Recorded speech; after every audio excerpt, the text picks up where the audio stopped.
shit! I forgot the stream info.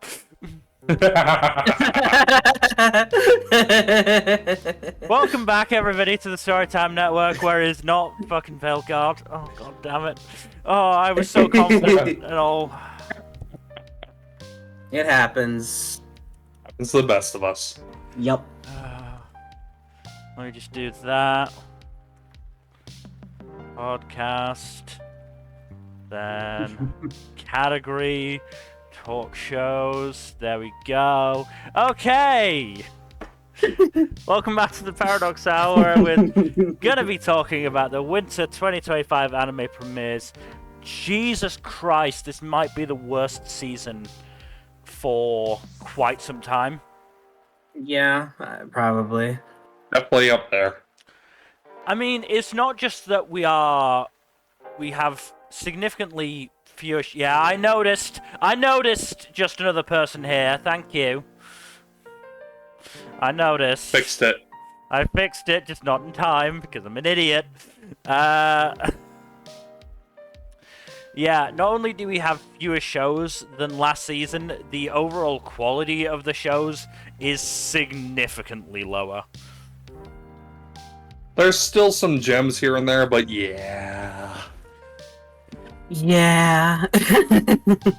I mean, I feel like it says something that even the, professional reviewers like fucking ANN and Anifem were going, yeah, this is a really bad season. This is a really, really bad season. We've had to watch so much shit. And we've watched it as well, just for all of you. Yeah. Some of that is more your mileage may vary than others, but some of it is just objectively awful. Most of it is objectively awful. Let's be real here. I mean, put it this way. There is 1, 2, 3, 4, 5, 6, 7 shows that begin with I insert verb here. And only like maybe 2 of those are any decent. Yeah. I mean, one of them... At least of the ones that are legally available. Yeah, one of them we can't even fucking watch because it didn't get licensed for some reason. Who the fuck did it? Like, why the fuck did no one license that one? I don't know. And yet they There's so licensed... much more dross that got licensed. Like, and yet they licensed the show that we are not going to be talking about because none of us wanted to. None of us were even willing to watch it, which is Behe Neko. Yeah. And you know what's the worst thing? oh boy. Anifem had to insert, in their digest, a rank below Pit of Shame. And Behe They've done it a Neko couple times. Behe Neko wasn't even in that last category. It was in Pit of Shame. There were 3 shows that were in Anime Was a Mistake. Wow. And we're It's not the first time they've had that category, in fairness. talking about all of them. We have to. Yeah. Such is the cross we have chosen to bear. Anyway, we're actually starting with quality because the first premiere that we are discussing today is The 100 Girlfriends Who Really, Really, Really, Really, Really Love You Season 2. This was a good premiere. First half was a nice, fun, kind of sort of recap that had a lot of really fun fourth wall breaking gags. And just fun reestablishments of the characters' personalities as well. And it's also just like a shameless riff on Your Name, which is also great. Like everyone gets body swapped except for Rentaro, which is just a very fun gag. And the second half introduces the 7th girlfriend, Kurumi, who is really fun. She's basically like a perpetually hungry tsundere. Fair enough. But yes, yeah, no, if you like the first season, you'll like the second. It's a very fun show. But yeah. Fair enough. Unfortunately, I didn't like it, but it is what it is. It's not to everyone's taste. I will freely admit that. Yeah. Like, it seems like one of those shows, and there are absolutely those out there where if it is for you, you will absolutely adore it. But if it isn't for you, then you just will not. You will bounce off. You'll Yeah. just bounce off it super hard. Like Thunderbolt Fantasy is one of those. If you can vibe with it, you fucking love it. If you can't, then there's nothing you can do. It's just too fucking weird and wild. For me, from last season was like that. Yeah. For me, my barrier to entry for Thunderbolt Fantasy is just getting used to the puppets. Yeah, no, because I'm just not used to the puppets. Yeah, no, that is 100% the barrier to entry. You know, I've seen people who watched that first episode and gone, no, I'm sorry, I can't deal with the fact that they are puppets. It's just too weird for me. Which, you know, is fair enough, I guess. But it's one of those where you just first episode. As soon as you watch it, you will know. You will either love it or you just won't be able to get into it. Yep. 100 Girlfriends is definitely one of those kinds of shows. Mm-hmm. For me, I fucking love it. Mill did not vibe with it. Yeah. It is what it is. But let's move on to our next premiere. It's the first new show of the season. It is Ameku MD, Doctor Detective. Some good fun. Welcome back, Dr. House. You've grown some, you know, you've grown your hair out. Some other. I'm glad the transition was successful. Yeah. Well, if you know how House ended, you know, there's a reason he had to do it. And I'm glad you also got over the Vicodin addiction. Yeah, yeah. Mm-hmm. Just, you know. Doesn't need a cane anymore either. Just drinking 24 beers to celebrate a case. Yes, this is not. There's obviously been some inspiration, I feel like, from House, but it's not. You know, it's not exactly. It's not one-to-one. It's not one-to-one. It's not just anime House, because this is certainly the first pair of episodes that we saw. And yes, we'll be talking about the first pair of episodes, because it was a two-part mystery. It's a two-parter, yeah. But yes, you know, it was focused more on the crime than it was the medicine. Though we still got some good medicine in there. That I was able to, you know, pause and look stuff up because, you know, I'm not a fucking medical expert. No, sorry. Yeah, that's kind of like the downside to mystery shows like this is that like your medical knowledge will definitely like decide whether or not how much you enjoy the show, or unless you're willing to look past that. I mean, what I will say is the eventual, you know, diagnosis in terms of the blue blood, methemoglobinemia, doesn't 100% work the way they had it here. It turns the blood more of a bluish brown than a, you know, dark blue. Yeah, but that's not nearly as entertaining. I know, I get it. And, you know, there's, to a certain extent, there is an element of, look, with these medical shows, you know, as somebody who has watched House multiple times, I'm currently watching House right now, in part because of this show.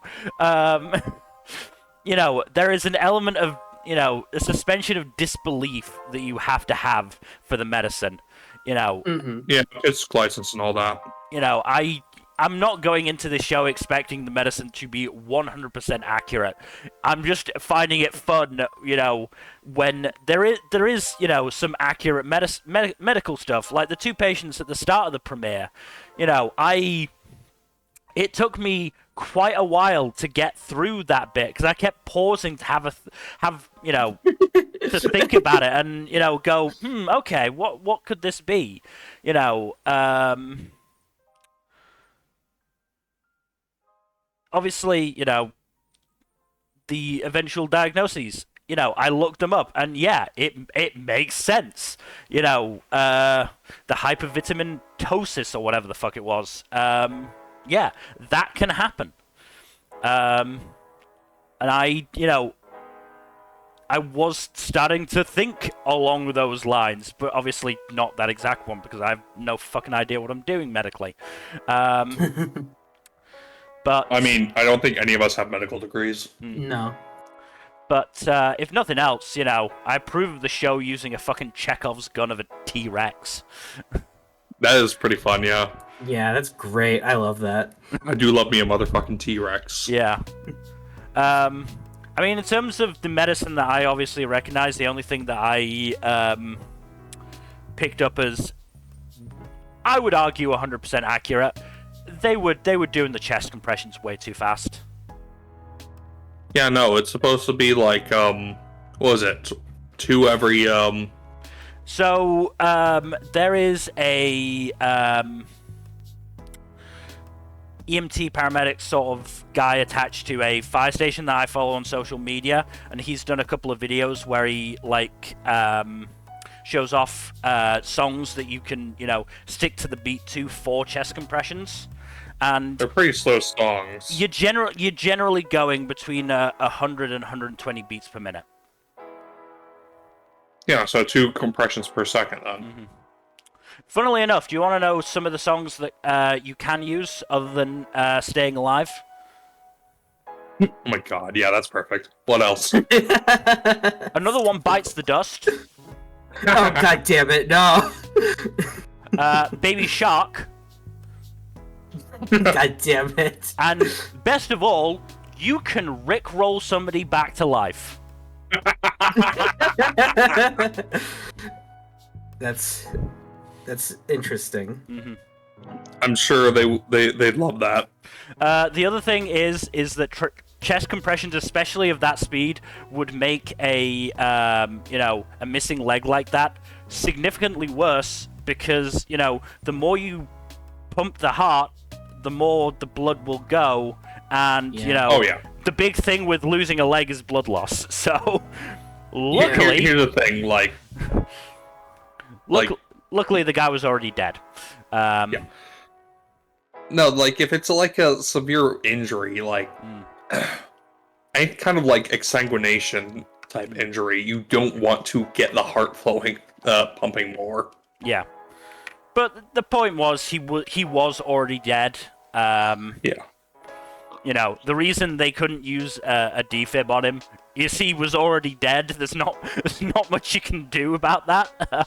Yeah. Yep.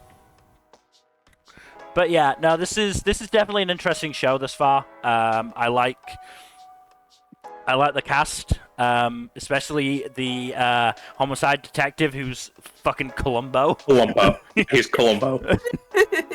I like how Ameku just lives in a house on top of the fucking hospital. Yeah. So funny. That's adorable and also kind of crazy. It's just a little cottage on top of the fucking on top of the hospital. Hey mate, it's a little fairy tale house. Yeah, it's great. I love it. Yeah. But yeah, no, Ameku is definitely a front runner for me for this season. Also, Takanashi can throw hands, apparently. Oh yeah, no, fucking Kodori has a hell of a right hand on him, apparently.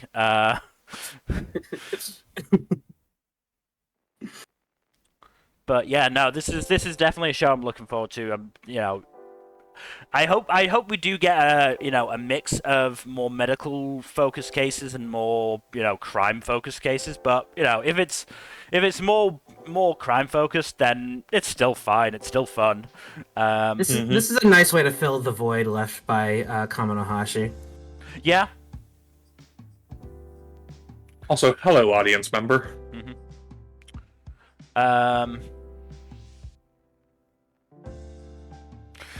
Sorry, yes, we should.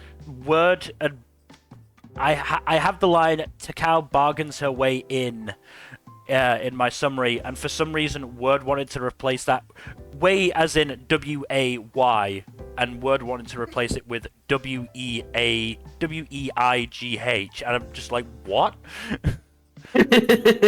What? But Word has added their fucking AI assistant, so I imagine that's part of it. Go home, Word, you're drunk. Anyway, Let us move on to our next premiere, which is... Anyway, I'm falling in love with you. Did you watch this, Jack? I did not. Yeah, fair enough. It wasn't bad, especially by the standards of this season. So, sort of the big... I don't even know what the word I'm looking for, but the big thing with this premise is that it's set during COVID. You mean the gimmick? The gimmick, yes. The gimmick is that it's set July. The first day of the show is July 1st, 2020. Oh, joy. Thing is, if I didn't know that, I wouldn't have said it was during a pandemic. Because there's no masks worn, there's no evidence of social distancing, and these kids are still going to school. What? Admittedly, I did try and look this up. I'm not sure what state schools were in July 2020 in Japan. I saw that the schools got closed in March, but it never said when they reopened. So it's possible they could be back at school, but there should have been masks everywhere. Everywhere. Especially Japan. Yeah. Because, Exactly. They have mask wearing. There are masks everywhere in Japan in general, let alone during a fucking pandemic. Yeah.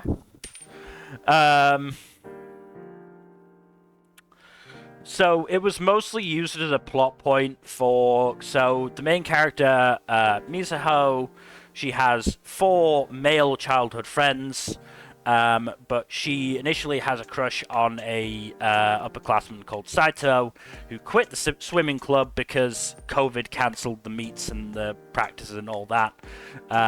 That's pretty much the only indication that I got that that COVID had happened or was happening. God, that's so lazy. That's so weird. What's the point in setting it during COVID at that point? Exactly. You could actually make something kind of interesting with that, but instead, just fucking make up some bullshit reason why the swimming club couldn't do their shit. Come on. Very If odd. you're not going to use the pandemic. I also got a little irritated that the Sato dude was like, "Well, I don't understand why all this was cancelled and we're missing out on all this stuff. It's just some infectious disease." I'm like, dude, it was a global pandemic that killed a lot of people. It sucks. It sucked about the isolation, but have a little perspective, dude. Yeah. Please. Meanwhile, with the 4 childhood friends, one of them, Kizuki, has decided that he is in fact in love with Mizuho and has started to make a move, but Mizuho is still stuck in that, "Oh, you're a childhood friend, I don't really see you that way," mode.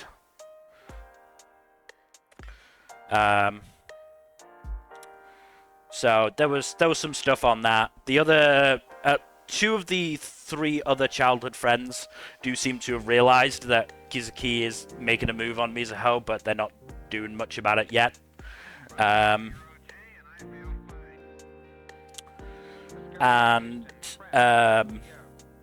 at the end of the episode, there was a whole thing of some classmates of Mizuho asked her to give cookies to Kizuki as a gift. She did so, and he got annoyed that she didn't see why that would be bad, considering that he had confessed to her a day prior.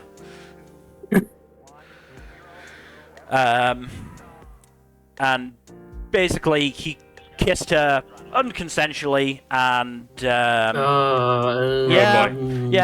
and was like, I'm pretty confident I can make you fall for me. This isn't terrible, as I said. It's by the standards of this season, it's actually half decent. I just don't really have much interest in it. Certainly thus far, the 4 boys have mostly been stereotypes, I guess, like just one-note characters. Obviously, there's 4 of them. It's a single episode. There's only so much you can do. But I mean, I liked Mizuho to a certain extent, but yeah, I'm not gonna keep watching this, to be honest. Yeah.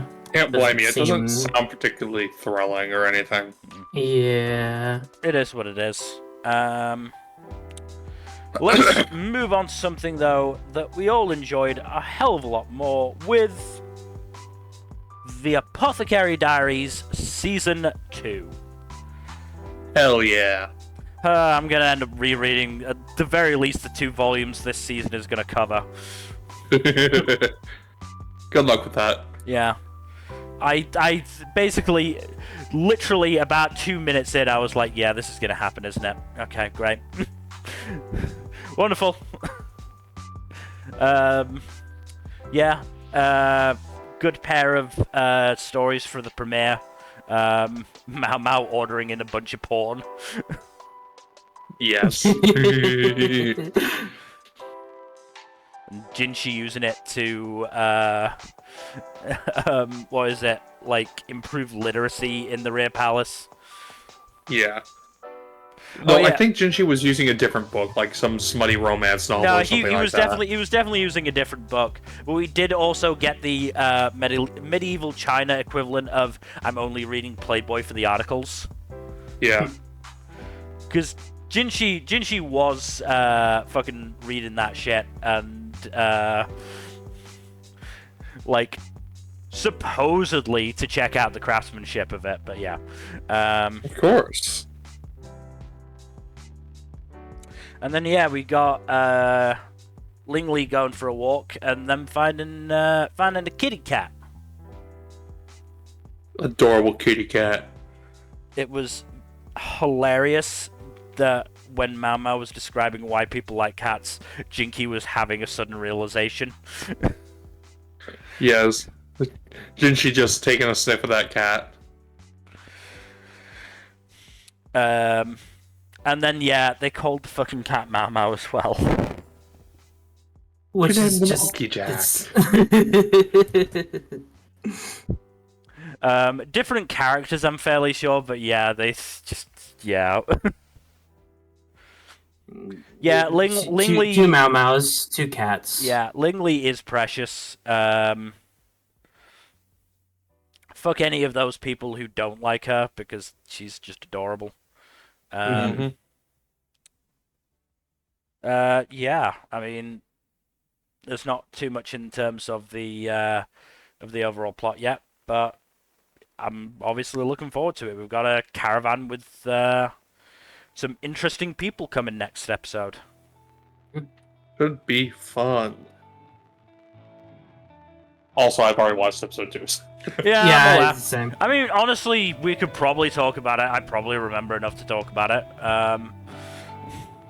If you really want to, but it's up to you. The only thing I will say with regard to it, we can talk about it in more detail at the 3-episode check-in, but I will say, Lihua's head maid is super sus. What was her name? Shin, I think it was. Yeah. She's super fucking ominous. Yeah, I think so. That makes sense from what I remember. But I do not like her vibes, but yes. Yeah. Let's move on to our next premiere, which is Aquarion Myth of Emotions. This was fucking weird. That's what I hear. So apparently this is a part of a wider franchise. Yeah, it's Satellite's own big mecha series, but as far as I know, this is largely standalone.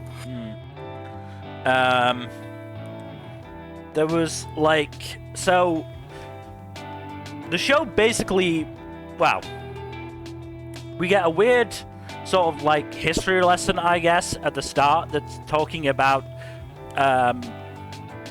some dude meditating over an oceanless ocean and then turning into a rock and then an egg. Huh? And then we jump to a child funeral What? What? The child being part of the main cast. Then they jump immediately to an advert for the school after that child's funeral. Okay. And then there's some stuff with the three main male characters who are getting the focus thus far. There was some stuff about them missing a part of their heart, which I still can't tell if it's metaphorical or literal. But the dead girl showed back up. Okay. And then disappeared again. Unsurprising. And she's been talking a lot about stuff that she really shouldn't know. And then the apocalypse came, and the kids that were training to prepare for it were not prepared at all. And then they fell into the ocean, which was not oceanless. And then they summoned a mech. I see. That's about as good a summation as I can get. Like, these three boys are apparently missing a part of their, like, emotional balance. Like, one of them is missing their terror, one of them is missing their sympathy. I can't remember what the third one is missing, I didn't really pay attention. And the art style is weird. The art style is really weird. I kind of dig it, but from what I know, it doesn't really the animation doesn't really take advantage of it. Not thus far, no. Yeah. What the fuck word? What? What happened now? In my notes, I can't tell if "don't have a heart" is metaphorical or literal, which they want to change to "I can't tell if a heart don't have is metaphorical or literal." What? What? That makes less sense than what I wrote. Oh, god damn it. AI is crapshoot. Yeah. I kind of don't want to keep talking about this, but knowing what's up next, I kind of do. But we've got to get to the next one eventually, so... Sorry, Millie, you gotta rip that band-aid off. Moving on to... Babanba Banban Vampire. This sucks. This is the worst show I've watched since Kamikatsu in 2023. Oh, goodness. Hell. This is... I'm just going to read out my summary. Mori Ranmaru is a predatory groomer who decides to keep his prey, Tatsuno Rihito, a virgin to make it taste better, and loses his shit when Rihito gets a crush on a girl, kills a criminal, and confronts the incredibly confused girl. What? That's it. He is a groomer. He is a 450-year-old vampire. He met Rihito when he was 5. Oh. Has lived with this fucking family for the past 10 years. So that he can, eat Rihito when he turns 18. God. That Ranmaru, imagining that process, gave him a boner twice. What? Dude. Literal tent in the pants. Dude. This is a giant yikes burger. I don't understand it. I don't understand how this was made. I don't understand how this was licensed. And at one point, Ranmaru literally says he doesn't care about Rihito and his emotions. He just cares about his meal not getting ruined. And let's not even... No, we have to talk about it. Ranmaru is presented quite femininely in terms of his physical appearance, certainly his face, and, he wears...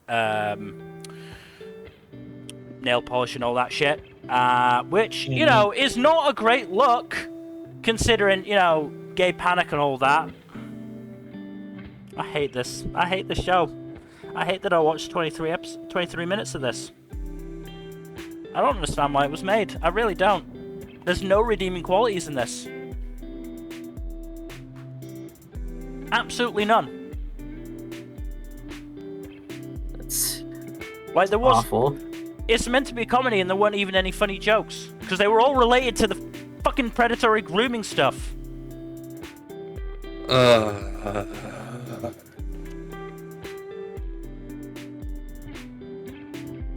I mean, there's also the fact that Mori Ranru is meant to be the historical Mori Ranru, who had a fucking sexual relationship with Nobunaga. So, you know, there's that. Yeah, no, this sucked.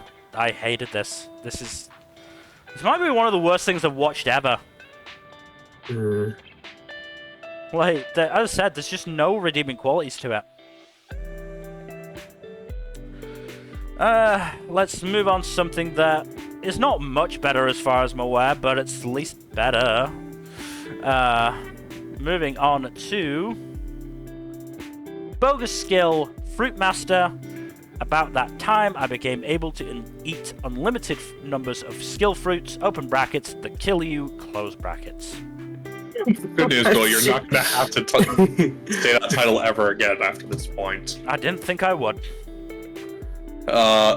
So is it better for a show to just be plain bad or boring? I'd prefer boring. I prefer bad. This is boring. It depends on... I would say there's levels of bad that boring sort of fits into. Because bad can be amusing. Yeah. When it's bad like Banban Vampire, or whatever the fuck it was called, I prefer boring. Yes. Yeah. Yeah. No, this show is just plain boring. The main character basically, it's a world with fucking devil fruits basically, and the main character has the rare ability to not die from eating multiple devil fruits. It's like, come on. This is just like very unoriginal as a premise for one thing, because it's literally just like one of the many variations on, oh, I'm stronger than everyone else because I can now do multiple things when everyone else can just do one thing. And also, it's just not executed all that well. Yeah. Also, it has a hot dominatrix lady in the OP, and it's like, you're really gonna tease that just to get people to watch this? It's not gonna work on me. Yeah. The show is too dull for me to bother. Yeah. Don't you know, let an OP drag you into a show. I've done that. No. I've made that mistake before. It's not worth it. It's not. It's really not. But yeah, this show is just like, yeah, no. It does very little of any interest. Like, it doesn't even do much of interest. The one thing that I will give it credit for is, like, the dude doesn't intentionally test his power by eating multiple fruits. He eats the second fruit by fucking accident because his assistant accidentally chops up one of the fruits and puts in his food. Which is an okay gag, but that's as good as it gets. I don't know. I feel like that should be treated as an attempted murder charge. Because in a world where eating multiple of these fruits kills you, I feel like you've got to be real fucking careful about that. Yeah. I mean, in fairness, the assistant was a child who didn't know better. Why is your assistant a child? It is not explained. They That's literally weird. glaze over it. They just glaze over. Yeah, no, I thought it was weird too. It was like, oh yeah, you are being assigned this child assistant. Do not ask. We don't ask. Don't worry about it. Don't worry about it. Fucking hate this show. So boring. Alright, let's move on to another show then, Jack. Another premiere with, I believe, our first isekai. Yep. With the daily life of a middle-aged online shopper in another world. I'll be saying another world multiple times this stream. Yay! Yep. We love isekai here, right? I will give this show props for one thing. It just breezed past the general isekai montage with a parody of 2001: A Space Odyssey with also Sprock Zarathustra as the soundtrack. So I will give it credit for that. Fair enough. That does sound amusing. It was amusing. It does get some credit for me on that front.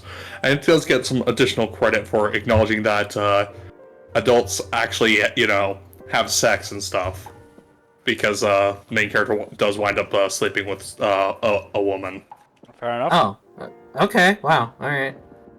An adult woman? Yes. Okay. Young adult, but still adult. Okay, good. Yes. It also loses points for doing the whole thing of female furries are more human-like than male furries. Ugh, It's weird. I hate when shows do that. yeah. Yeah, that's annoying. It is a serious pet peeve of mine. It's just lazy. Just pick one or the other for both Yeah. genders. It is not that fucking hard. Yeah. in the other world. But yeah, yeah, this show is mostly just kind of dull.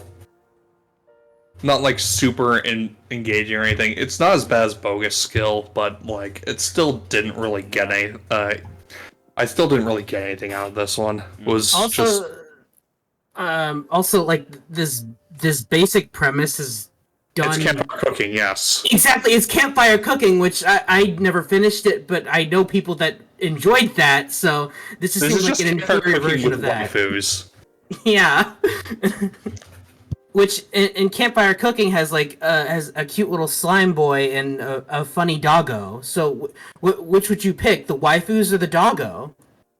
That is, yeah, no, exactly. Pick the doggo. Also, it has nice animation because it's Mappa. Who the hell is East Fish Studio? No one I recognize. But yeah, no, this show did nothing to really gain my attention outside those two slight positives I mentioned. Like, yeah. So they did the Mahjong series that didn't get licensed. I think it was last season, and they did a condition called Love. Oh. So great track record. Yeah, that's a wonderful track record. Anyway, let's move on to something actually good for the first time in fucking 4 shows.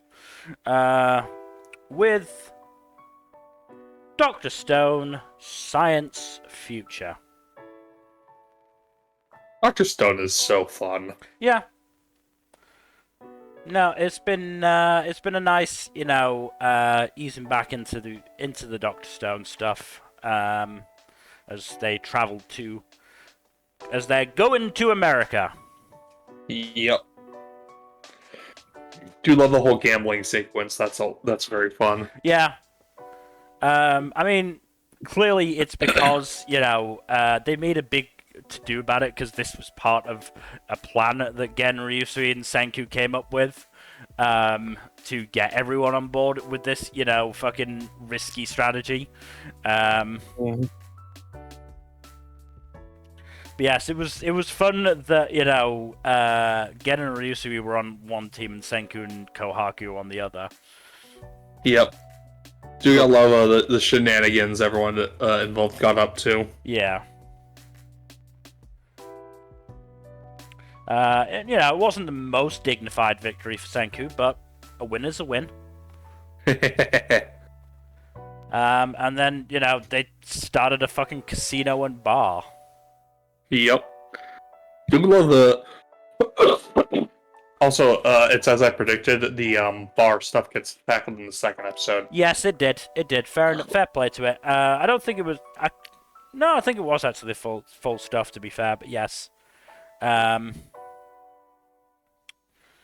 yeah, we got some... in that second episode, we got some Matsukaze backstory, which was pretty neat.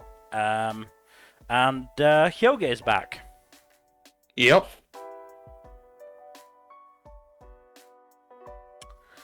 Fun surprise. Mm-hmm. There was some stuff with Chrome managing to do a thing, which is always nice to see. Mm-hmm. Always like it when Chrome gets something to do, especially science-based. But yeah, yep. They're ready to land in America, where I'm sure everything will go swimmingly. Yeah, definitely. Things always go swimmingly for them. Of course. Anyway, let us move on to our next premiere with... Even given the worthless Appraiser class, I'm actually the strongest.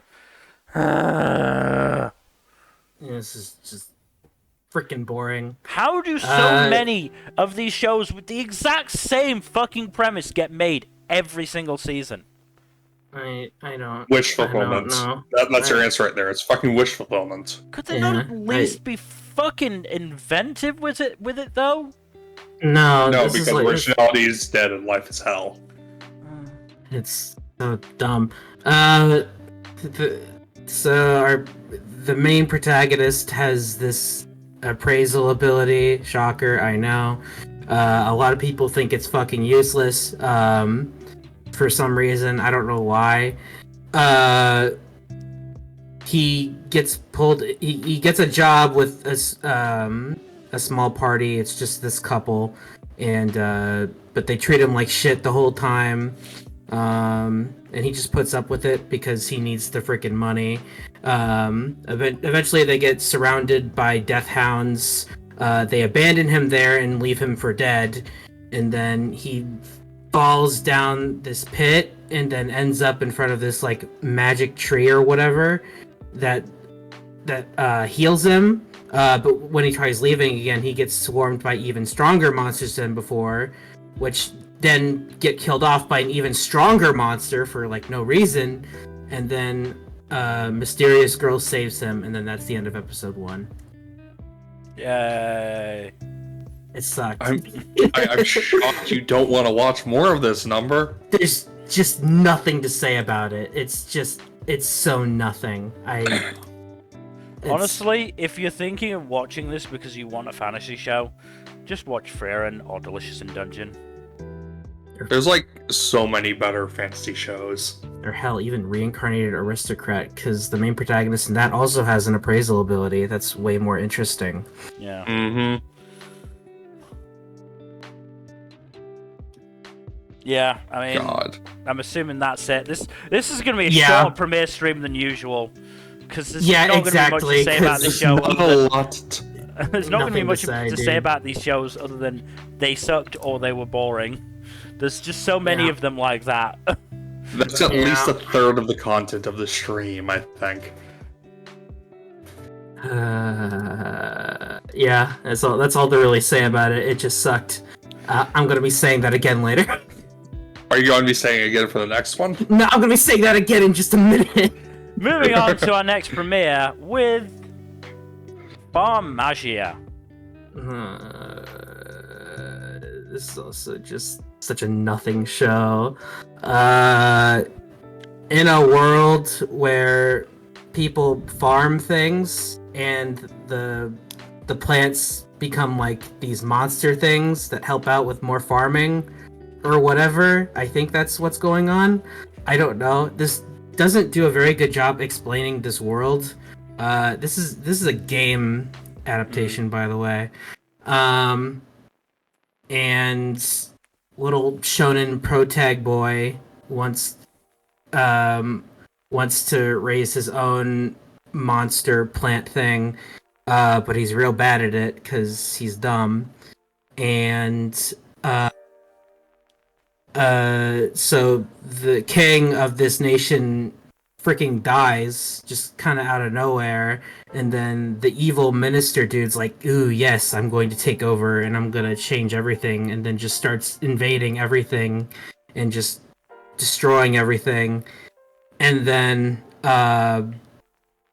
Protag-kun, his plant thing magically comes to life, and then that's it. That's the end of the episode. Yay! Sorry, that was very boring. But this show's boring. Yeah, look, it's Yeah. not your job to make this first episode sound more entertaining than it actually is. Yeah. To Yeah. be fair, I did gloss over some stuff. Like they're like character introductions, of which every character is a one-note character. And yeah, there's just characters that kind of just come and go, which I'm assuming are just NPCs in the game and don't actually matter. Yeah, it's very nothing show. It's not fun, and I mean, from what I yeah. can see, there's also some humor in inverted commas relating to, you know, sexual Oh yeah, harassment. I wiped that from my That's the memory, little- but The yeah, little that Machima classic. yeah, yeah, there was some of that degenerate comedy in there. Not a whole lot of it, but a little bit of it, enough for me to go, "Ugh, okay, whatever, dude." And it was just out of nowhere too. It was so random. It's like, because like the protagonist is just getting freaked out by like a dog because he's scared of dogs for some reason, and then he just while he's freaking out, he just looks under a girl's skirt for no reason. Why? I don't know. It's so dumb. It's so dumb. It's bad. This show's bad. Mm, Huh. Anyway, let us move on to something that's actually decent.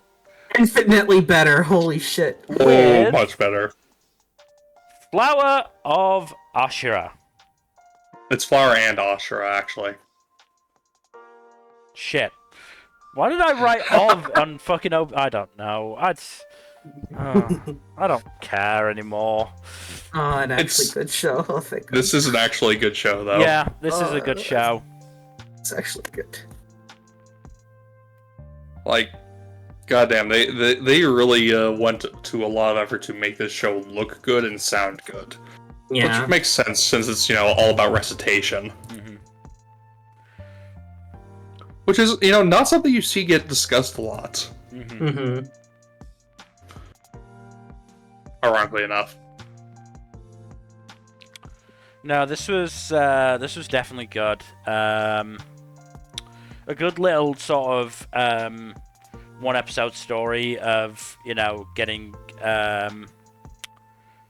Hana to finally say she wanted something. Yep. Something Mhm. that in the end was fairly easy to do. And it was always the point was it was always easy to do. The point was Hana just had to ask for it, Mm-hmm. Yep. which is just not something that she was used to because of being, in part being the oldest kid on the island and therefore having to be the mature one. But there is probably some other stuff considering right at the start, Hana seemed to get embarrassed about watching the dramatic reading for some reason. Yep. Mm-hmm. So there's probably something else there that we just haven't got to yet. Probably. Also, yeah, it's wild that there are nationals for broadcasting. Yeah, that was. Nationals for fucking everything, I guess. I didn't even know there was a broadcasting club. I'm not as surprised about the existence of a broadcasting club because they get those things to do like fucking announcements and all that shit. But yeah, I didn't think they competed over it.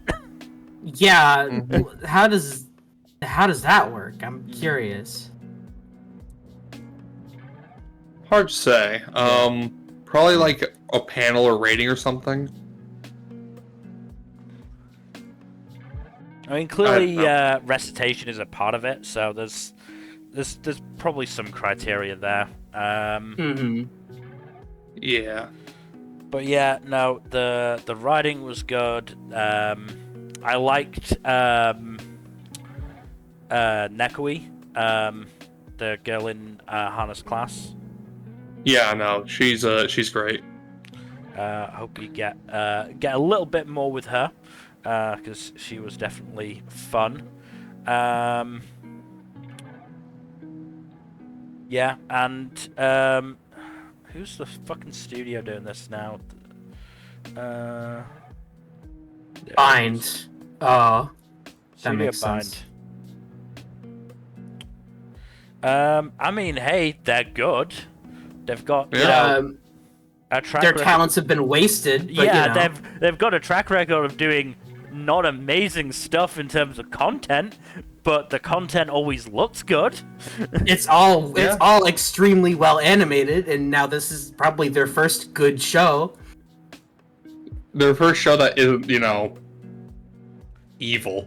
Yeah. Onimai was not that bad in the end, as far as I'm aware. But it still had some pretty questionable content Yeah. in It it. had some weird stuff, yeah.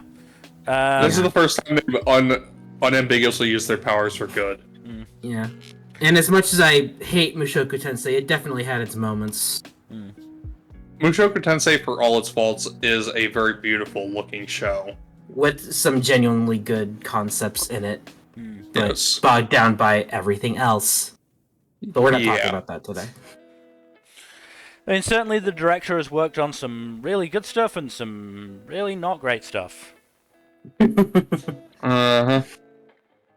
I mean, hey, episode director for Akuma Maid War.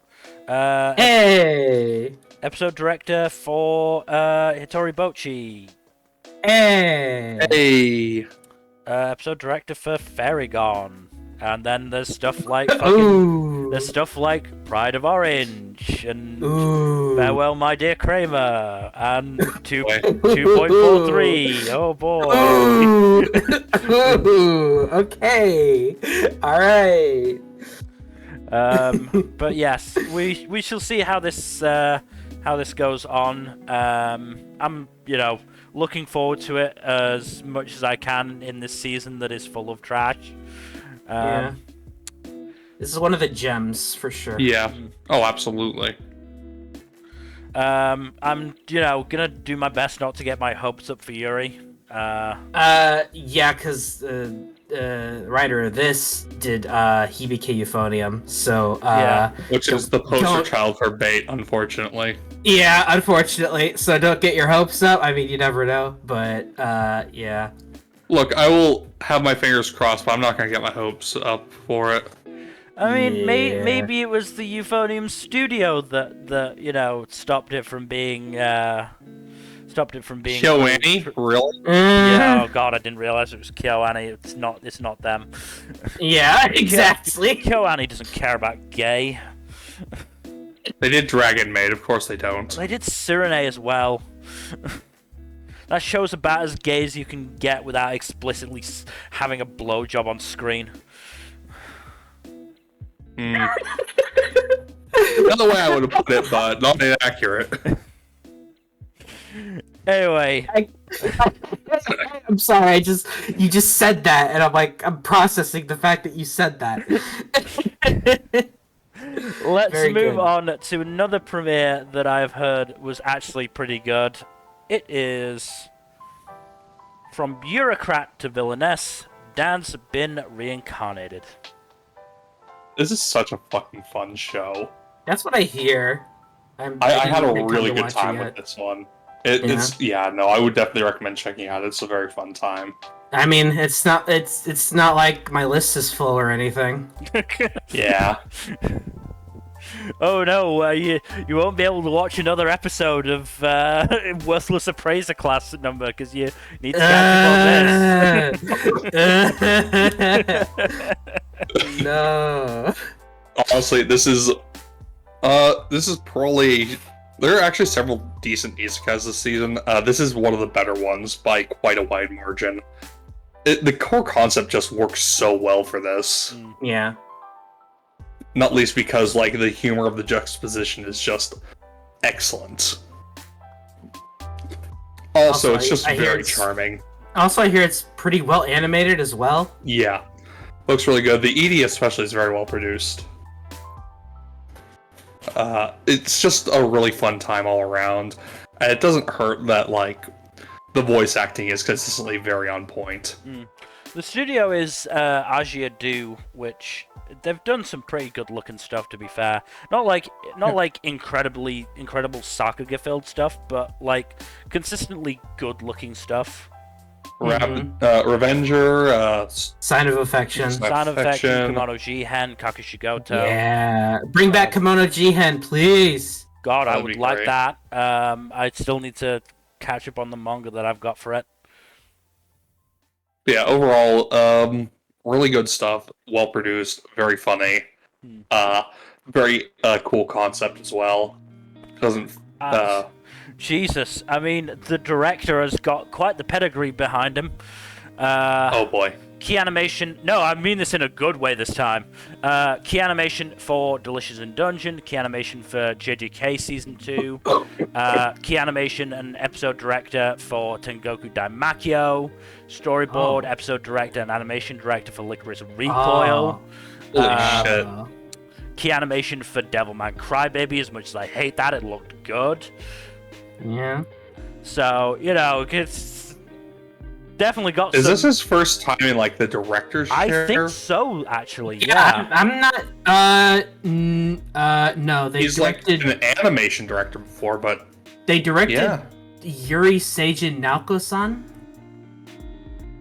Some ufotable OVA, apparently. Lesbian, this is the first, Lesbian citizen Naoko-san. Okay.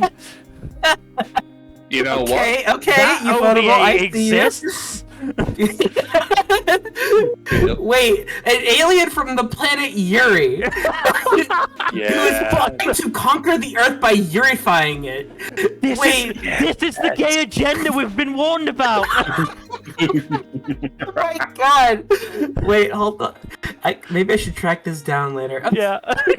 But yeah, no, that doesn't surprise me that the director has done stuff like that, because this does lean a bit into the queerness too, which is Yeah. nice. I'm gonna add this to my list. I'm gonna track that down later. That sounds too good. I mean, Oh, there's- goodness. what was it called? Yuri what now? Yuri Yuri Seijin Naoko-san. Citizen. Yeah, Yuri Seijin Oh Naoko-san. yes, I am definitely gonna check. I mean, it's got a shit rating on Mal, but who gives a shit? I mean, that's a Mallory. 6. I've seen worse. That's not that bad. Yeah. Oh, It's jeez. fucking Besides, it's just an affordable. OVA. At worst, it's Yeah. like a waste of 30 minutes. Yeah. Yeah. And but this show itself is pretty fun. Mm. I would definitely, if you're in the doldrums because of all the garbage, this is definitely one to check out and help give you something fun to do. Yeah. I'm just glad it's something more fresh with the villainous concept, since that seems to not be yeah. going out of style yet, but it has gotten pretty stale. So this seems a bit more fresh. At least the villainess concept does tend to lend itself to more unique premises than most bog standard isekai have of late. Yeah. Yeah. And this is a prime example of that. It's just so... But yes, we should probably move on Yeah. to... Let's next. Let's actually. move briefly on to Grisaia Phantom Trigger. This is a sequel. Like It is. it tries to make itself out as maybe not a sequel, and you can get into it because they give a 120-second recap of the two movies / OVAs that came before it. It did not help me. I still don't understand what the fuck is going on there. I only watched To like be fair, I watched to be 7 fair, you minutes of could this. watch those. You could watch those OVAs. They are on YouTube. They're on YouTube, yeah. Otherwise not available. Yeah. I can't be asked. I'm not that interested, to be honest. To be fair, I'm a huge fan of the Grisaia franchise, and I played the first visual novel this is based on, and it was kind of just all right. Yeah. So. Oh, So- Phantom Trigger or just the original Fruit of Grisaia? I'm original of the original Fruit of Grisaia trilogy, but I did play through the first Phantom Trigger VN, and it was just all right. So I didn't exactly expect much from this. I didn't watch it, to be fair. I didn't watch this adaptation, but again, I didn't expect anything from it. So. I mean, I appreciate the effort to try and, do a recap of the first two movies, but honestly, it answered no questions and just left me with more than I had when I started, so... Yeah. Because, I mean, there's a sister school with nuns?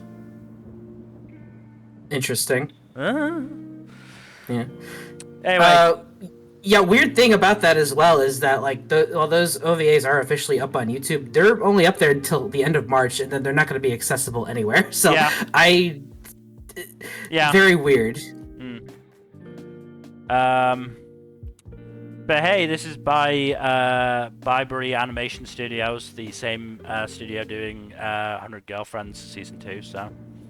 Yeah. So it'll look good at the very least. And Witch Watch next season. Nice. Which, you know, it was pretty decent from what I read of it. Anyway, let us move on to... Headhunted to Another World, from Salaryman to Big 4. This was fun. Oops. I wouldn't say it's like anything like extraordinary, but it's definitely a much more refreshing take on the isekai formula than most isekai are. Not least because the protagonist isn't like overpowered or secretly overpowered. He's just like a regular dude who's getting by with his, you know, with the skills he's developed at his job in the real world. So yeah, it's I do appreciate when series do go the, okay, we've got this, you know, fantastical world, and we're just gonna show you like the really benign like office stuff in it. Yeah, it's so fucking funny that the Demon Lord offers better benefits than most companies. Yeah, no, it's the same as oh god, what was the one called? The one in Monster Development Department. Oh yeah, Miss Kuroitsu. Miss Kuroitsu. Like, yeah. The fact that, like, the Demon Lord's evil henchman was like, you two fucking, like, heroes are children. Why are you working? I'm not hiring you because you're children. Not because you're heroes, because you're children. Yeah. So yeah, it's always fun when shows do that. To be fair. Mm-hmm. Hey, yeah, this one's a fun one. Something different from most isekai, at least. Jesus. Oh, absolutely. I wouldn't put it on the same level of uniqueness and entertainment value as Bureaucrat to Villainess, but this is still a fun little show, and definitely a far, far, far step above the standard isekai. Oh, that's a low bar. It's a low bar to be That's getting why over. I said far so many times. Yeah. Yeah, it doesn't hurt that the main ensemble seems like it's going to be a pretty fun one with that bounces off each other. Yeah. Nicely. But yeah, enjoying this one quite a bit. It's a fun time. Alright, let's move on to a show that is probably going to end up being a frontrunner for the season. It is Honey Lemon Soda. I mean, tough to watch because Uka... The bullies are assholes, yeah. Those bullies are shitheads. Ayumi said it nicer than me. I agree with the sentiment. They're a butthead brigade. Butthead Brigade. That's great. But just into, again, similar to Flower and Ashura, a little sort of self-contained character story of Uka learning to ask for help. You know, learning to stand up to these bullies and then ask Kai for help.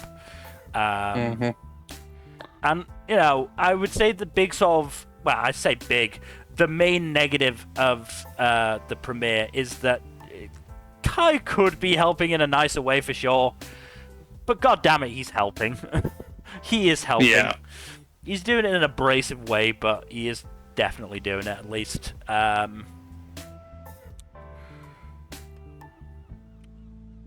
mean, just the, you know... him changing into gym clothes so that Uka wasn't the only one in them after he'd accidentally sprayed her with soda. Like, that's just a low-key really nice thing to do. But yeah, there's obviously definitely more to go for Uka's character development because we are starting right at the fucking bottom of the positive social interactions barrel. Yeah. fact that But hey, Uka is so fucking happy about being talked to, not negatively. yeah, it's gonna be a very long journey, but it'll be worth it for her. I hope so, yeah, because definitely, definitely, I really liked Uka. I quite liked Kai, and I definitely liked Ayumi and the other two. Well, I don't think we actually got their names. Yeah, no, Honey Lemon Soda is definitely going to be up there. If nothing else, because it's a really bad season. There's not. In fairness, this is definitely a positive light. This would definitely be a good show in any other season, but oh boy, is it fucking running ahead in this one. But yeah, we'll see about the two girl bullies. It'd take a lot to make them likable. Yeah. I mean, how many episodes are we working with? 12. We'll see, I guess. I mean, I've seen turn around some bullies before, like in Clueless First Friend. It's just like it's difficult and requires a lot of focus and development for them to be remotely likable. Clueless First Friend had the advantage of working with, elementary school students. I think they were first year middle school, but yeah. Were they first year middle? Either way, younger people. They were 12, younger kids. Whereas these guys are, older teenagers. So.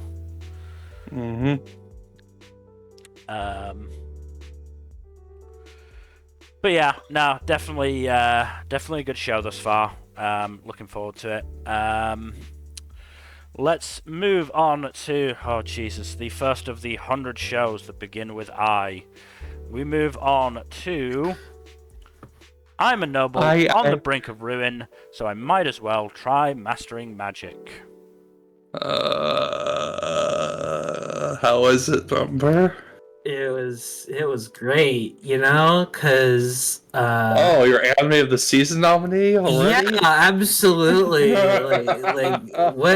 what could even compete with another Banban vampire? Another isekai? No. I mean, it's they're in the same category on fucking Anifem. Oh, really? Yeah. Oh, is this one the slavery one? Yeah. Does this have slavery? This is one of the slavery ones. And I have to say, one of the slavery ones, because there's a second slavery one. Why? Well, I didn't quite get to the slavery in the first episode, thank God, but there was like a hint that it was going to happen. Yeah. Okay, so Dude is randomly reincarnated out of nowhere into the body of a young noble kid. He wants to learn magic. He learns magic from some random dude who's just hanging around loitering in his noble's like palace area. Who's clearly a criminal. And nothing really comes of that. It's kind of weird. Anyways, yeah, he just teaches him magic, and that's the first episode. There's nothing else. At the end of the episode, he's learning summoning magic. So that's Did he summon watch it be some sort of bullshit contract magic or some shit. Yeah. One somewhat clever thing was that he learns how to use his magic in a way that helps him just create useful minerals and stuff that he wants to sell, but he's not allowed to leave, the palace area. Yeah. So he summons a copy of himself to do the selling for him, and makes a magic transfer box thing that the profits can go into. So fairly clever on his part, I'll at least give it that. But yeah, not a good show, and from what I know, it only gets much worse. So not watching it. Yeah. Let's move on then to I'm getting married to a girl I hate in my class. Oh God. Okay. That's always a good sign. So Nisekoi, Yes. This is Nisekoi, but bad. And I don't even like Nisekoi. I was gonna say, some would consider Nisekoi bad to begin with. Yeah, I don't really like Nisekoi, Nisekoi, but I don't like Nisekoi, but it has its charming aspects. This has no charm. The main girl is pretty terrible. She kind of just yells at the protagonist for doing literally nothing wrong. Not to say that the protagonist is a gem, but he's genuinely he's just a normal dude. Like, he's just living his life, you know. Yeah. And the main girl is just terrible to him for conceivably no reason other than she likes him secretly, but she won't admit it because, you know, tsundere. Because, you know, that's a fun, unique concept that every show does well. Mm-hmm. So main protag's big shot grandfather basically forces the two of them to get married for literally no reason. Literally no reason. Yeah. And if they don't get married, he's going to have a small dog inherit the company. So yeah. Let the dog inherit it. Do it.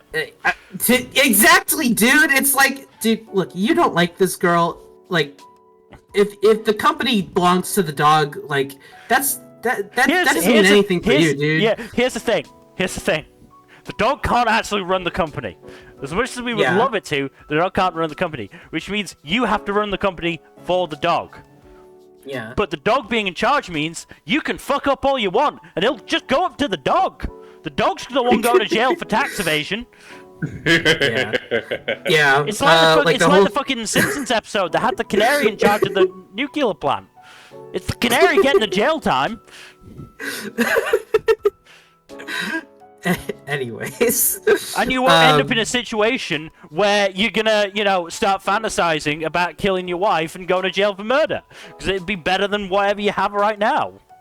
Yeah. And while she's doing the exact same thing.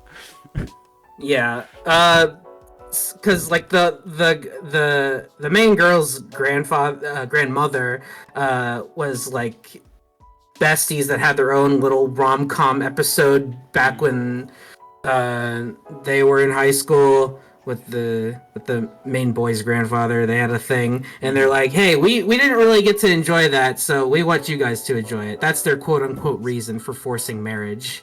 And Lovely. Yeah. And in a good old girlfriend fashion, they immediately they're immediately given a house for them to live in. Yeah. And one bed that they have to sleep in together. Oh god, there was one bed. Girlfriend didn't have the one bed. It didn't have the one bed, but it did have the house. Yes. But it sounds a lot worse than girlfriend though. No, it is much worse because again, at least the girls in girlfriend are, well, most of them are likable. This main girl is really, I don't really think she has any redeeming qualities. She's kind of just mean. I do remember not liking her from the PVs. Yeah, she's. Oh yeah, girlfriend. The house is already owned by the also already the one the protagonist lived in. Yeah. So yeah, the show isn't good, and I'd rather reread Nisekoi, which I'm not going to do that either. But why would you? I was gonna say, why would you subject yourself to that? Yeah, I mean, look, we talked about this last season with Ranma. There are legitimately series that do the sort of rivalry romance thing so much better. This is not one of them. Yeah. I have this season, or this from bias towards Ranma, but Ranma from what you're saying, does it significantly worse than Ranma. Ranma at least had some hints that the two might actually like each other, even if the show goes out of its way to sort of hide them in the back. This doesn't seem to even have that. Yeah, and the main protagonists, for all their faults, they are likable. The main guy, the main guy's a nothing burger. The main girl is a menace. So. Yeah. So moving on. What is Oh, with God. some of these shows and not giving their protagonists personalities? I don't. Well, know. speaking of, let's move Oh, on boy. to God. I'm living with an otaku NEET Kunoichi. Huh? So, stupid thing with this, the episodes are actually 12 minutes long, but in terms of streaming, which includes over here in the West, they're doubling episodes up. Oh. Wow. Oh, so just mashing them together into one They're thing. literally mashing them together. They're not changing anything. There's 2 OPs per episode. That's very funny.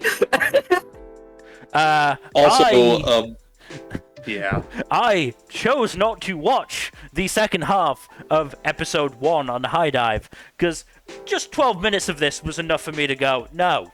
And the worst part is, episode 1 of this is just boring. There's nothing to it. The male main character, who I just called Protag-kun throughout my notes, because that's literally all he is. He is just a dude. He is just a dude who can cook, who can clean, and the Kunoichi Shizuri basically is like, hey, you need protecting from like fucking ghosts.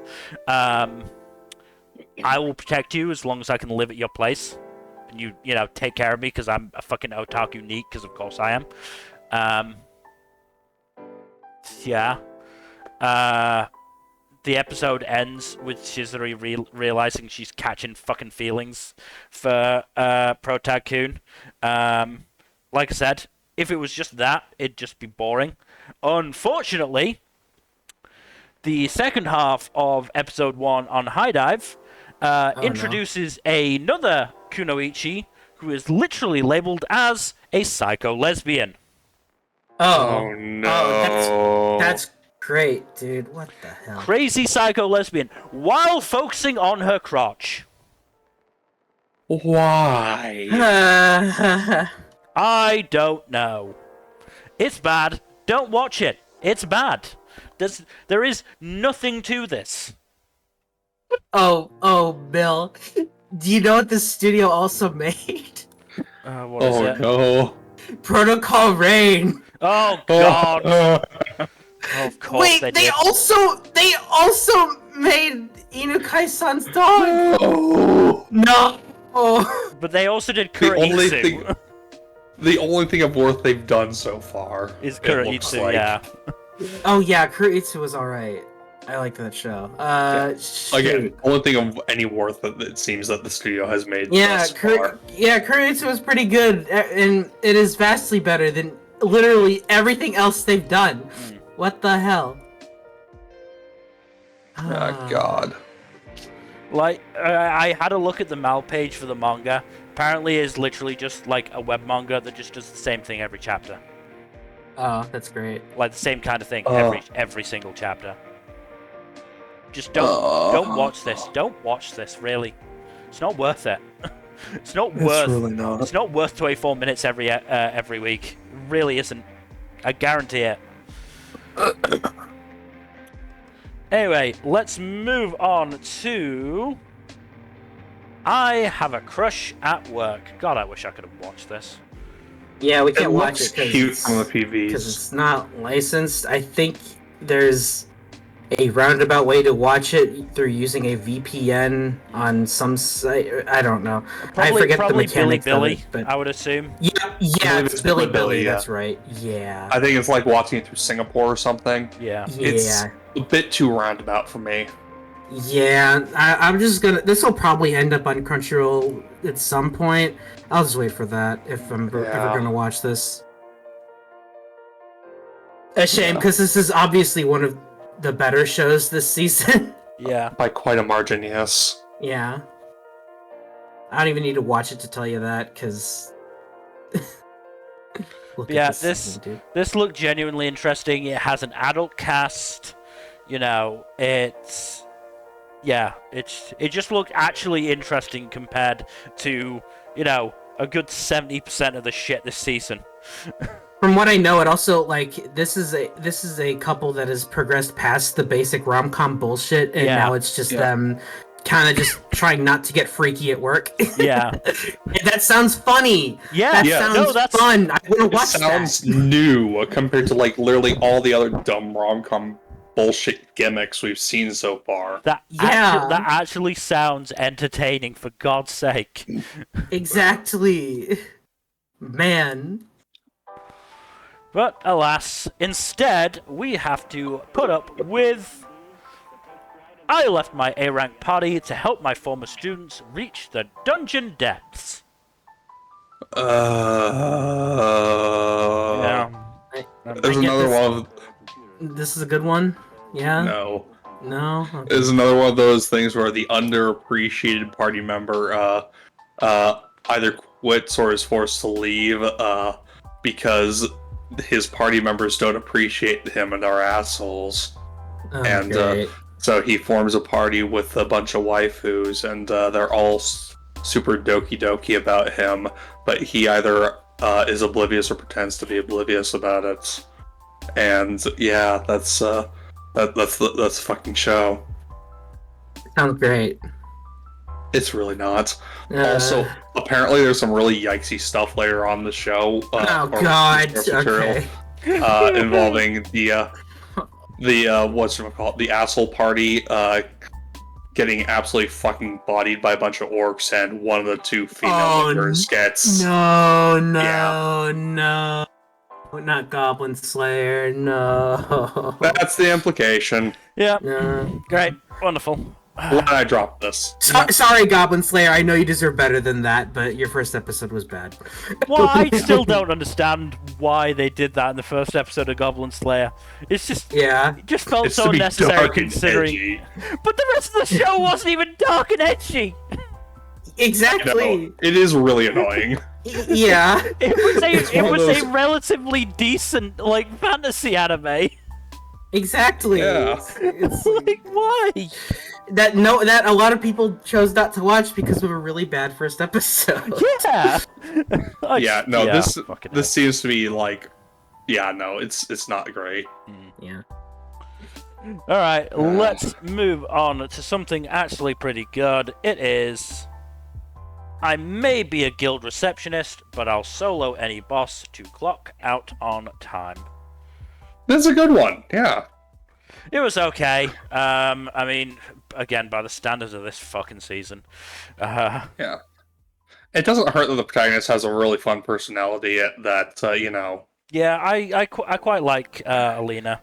It remains to be seen whether this show will be able to carry this concept for an entire season. Yeah. That's fair. It's still a fun concept, and the show does execute on it pretty well. Doesn't hurt that the voice cast really gets into it as well. Yeah, I hear Rie Takahashi goes all out. Yeah, no, she does really well. Like, she does really well portraying the two different, personas, Sides I of guess. her. Yeah. If you've ever worked customer service, you can relate to her just like internal monologue of rage at the idiocy. Yeah. I work in that realm, so that makes me want to give this a shot. I would recommend giving it a shot at the very least. It is a pretty fun one. Yeah. And also, it looks pretty damn good. Yeah, Cloverworks, of course. Yeah. It doesn't look as good as, Cloverworks' best, but it still looks half decent for the most part. Cloverworks some isn't moments of- half-assing it here, but yeah. They're not full-assing it. I would say they were probably... 3/4 assing it. 2/3 to 3/4 assing it, yeah. Somewhere around there. This is getting a dub. What I might do is I might wait for the dub and see how that is. We'll see. Hey, Ameku MD is also getting a dub, and I'm planning on showing my mum. So, Ooh, yeah, there are okay. a couple other shows that are getting either simuldubs or close to it this season. yeah. I'm trying to remember what else it was. Zenshu is the other big one. And then Dr. Stone is getting one as well, which I'm quite happy about as well. Yeah, Zenshu we won't be talking about for a little bit, but depends how fun. quickly we go through some of the track. But yeah, fortunately, this show is not one of those trash shows. Yeah, I mean, hey, in terms of trash, Gans is really a bitch. Man retired after that. Oh yeah. I mean, it was so stupid, and like, I'm not criticizing the show for this because this is how customer service is.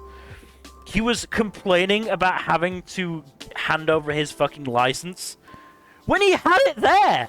He had it with him. He could have just handed it over and done it in 2 seconds, but he just had to go, what, you don't know who I am?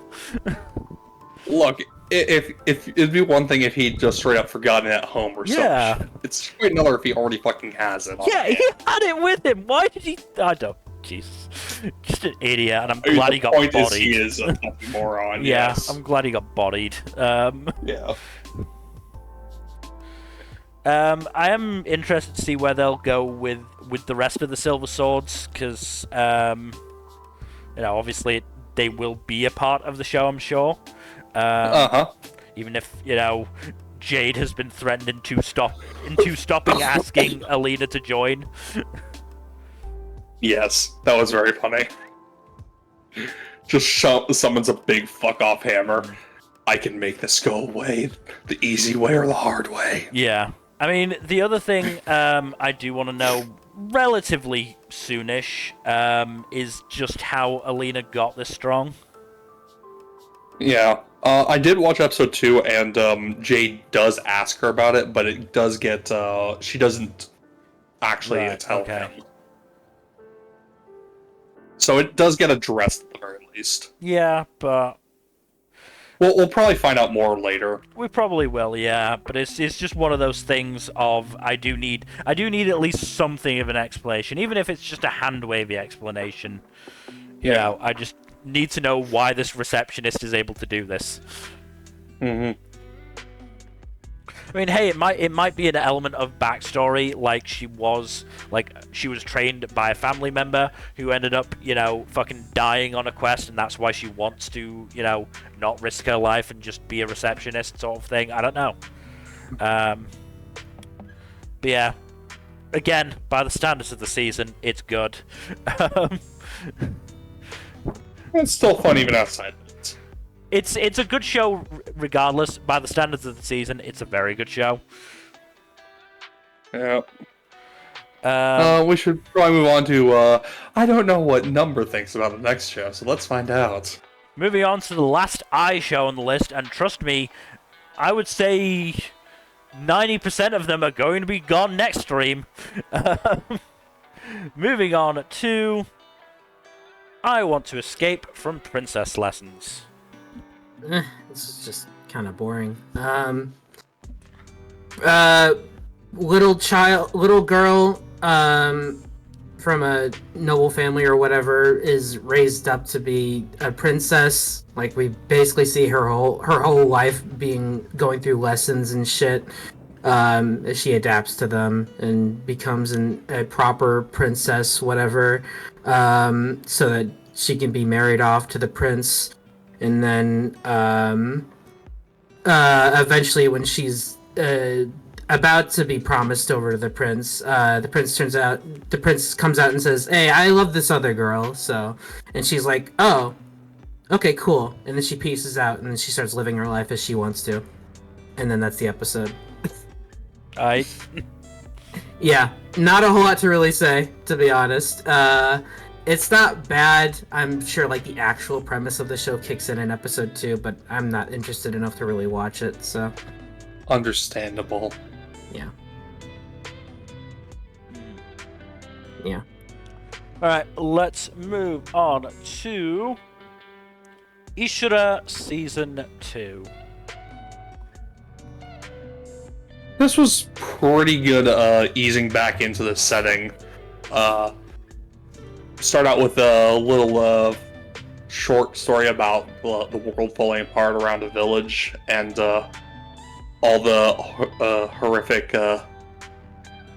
not horrific, but the natural disaster that causes it. And then the longer story about a gruff but kind-hearted giant who guards a small village who has been entered into the tournament by the villagers. He's very fun.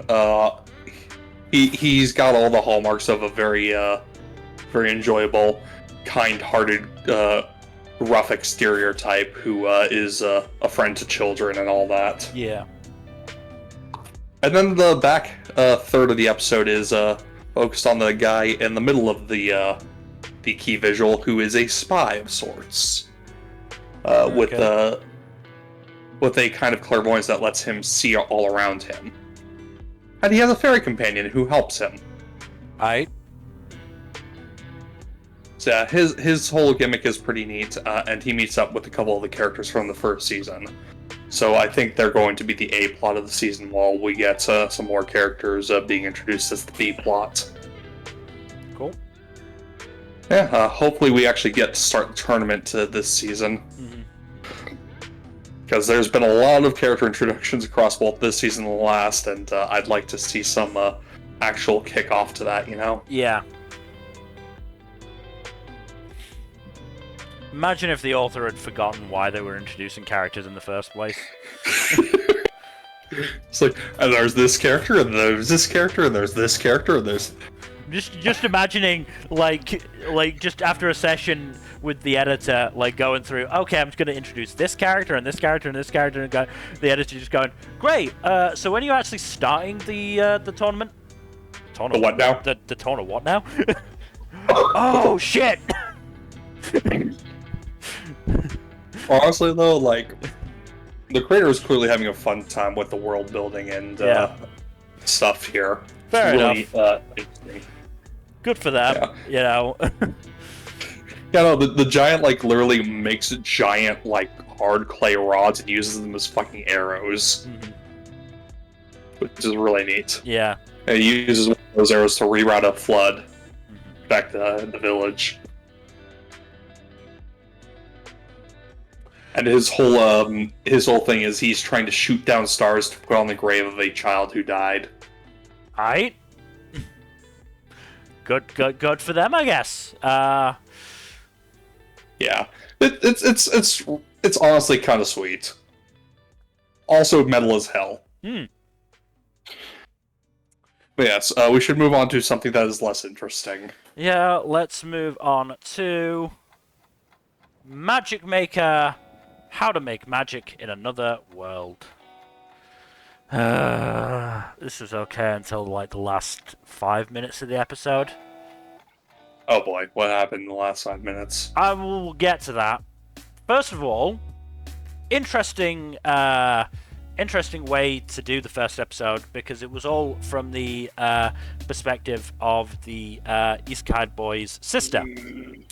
So instead of getting the typical, oh, this is how I died, oh, I'm in a fantasy world, blah blah blah blah blah blah, you know, we got to see the sister over the course of 9 years or something like that, going, he seems weird. He asked about magic, which doesn't exist in this world, and then was really upset to hear that. So, and all that, and she's a pretty enjoyable character. She's, you know, I asked whether she had Monster on her cornflakes every morning, because she's just a ball of energy. And then they discover mysterious balls of light coming from the nearby lake, and they start investigating, and they realize that it is as a result of so there's a species of trout called the Etten trout, and apparently when a male and a female Etten trout get together, they fucking spawn balls of light. Some sort of courting ritual or something like that. And then that's where the fucking badness kicks in, because the sister Marie starts saying she wants to marry her brother Shion. Yeah. Oh no. Wants to stay with him forever, and he, to his credit, he's like, no, a brother and sister can't get married, can't do it. Apparently, the sister told the mum. She also said no. Marie was getting really upset, and so Shion was like, oh, hey, why don't we just promise we'll be together forever? We won't marry anybody else, but we'll just be together. And then Shion started glowing like the trout. Yeah. I had a look on the quite sparse fandom wiki for this show, and under relationships, they are together as partners. Like romantically? Given what happened here, I'm gonna say yes. Ew. Yeah. It's Thanks, anime. Thanks, anime. This could have been an actually, relatively interesting isekai of, trying to find magic in a world where it's not, magic exists, but it's not particularly, recognized, and instead you throw in a fucking incest storyline. Yeah. Yikes. Yeah. I'm disappointed, but not surprised. Yeah. Who's the studio doing this again? Dean. Dean. Yeah, that makes sense. Dean is such a mixed bag studio. Yeah. On the plus side, this was also dubbed, and the dub was decent. That's nice. Again, it's not enough to make me want to fucking watch it. Can't blame you. After that, so yeah, great stuff. Great stuff. Let's move on though to Medaka Kuroiwa is impervious to my charms. Hey, so you remember how you said in your thing about the what was it? Married to a girl I hate in my class, and the female lead is kind of an asshole. Oh no. So here, the female lead is also kind of an asshole, but it's because like her ego has been inflated for her entire life by everyone basically worshipping the ground she fucking walked on. Oh, okay. So there's an explanation for why she's an asshole. Okay. And she's only really an asshole because there's this one boy in her class who doesn't worship the ground she walks on, and she is infuriated by this, and she doesn't know why, and she's trying to get him to basically fall for her. And the reason that he is ignoring her apparent advances is because he is a monk in training who wants to, actually reject worldly desires and all that. Cool. Yeah. Shame about the fan service. It's kind of excessive at points. I mean, look, there's definitely a conversation to be had of, is it right for this girl to be tempting a boy who, desperately wishes to be celibate? In fairness, he doesn't tell her about this. I mean, there's still an element of the girl is pushing herself on a boy that is distinctly uninterested in her, and it is only because she can't imagine any fucking boy not being interested in her. Yeah, no, exactly. She is effectively harassing him, but she doesn't consider it that way because she's so arrogant. Like, she's outwardly very pleasant to basically literally everyone else. It's just she wants very badly to get this boy's affections and attentions, because he's the only one who hasn't fallen for her instantly. Yeah, I feel like in the end of season awards, instead of doing best protagonist and best girl and best boy, we're going to be doing worst protagonist and worst girl and worst boy at this rate. God, that would be funny, but no. Yeah, I'm willing to give this one 3 episodes because it's not as intolerable as some of the other ones, but like, it's definitely on the lower rungs of my rankings. Don't let yourself get Stockholm syndromed. I won't. Like I said, if it doesn't hook me within 3 episodes, I'm dropping it. Okay. It does at least have more complexity than the one that Nmbr was talking about. Low bar again, but let's move on to Medalist. Alright, Mil, go ham. Here's the thing. I'm not sure I can. Oh? No?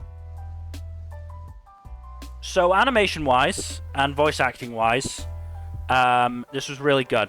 This was as good as we could have hoped for from Engi. The issue is they're skipping stuff. Oh no. they're not skipping crucial stuff, but they're skipping stuff that fleshes out the characters, in my opinion. That's unfortunate. And they're changing stuff. So they covered the first chapter, and the point of the first chapter is you're introduced initially to Tsukasa, the guy, as this 20-something-year-old ice dancer who tried to be a figure skater but just started way too late to, catch up to everybody else, and never really had the resources to really continue it, and to the point where he doesn't have the resources to continue being an ice dancer. And is having to basically live off of a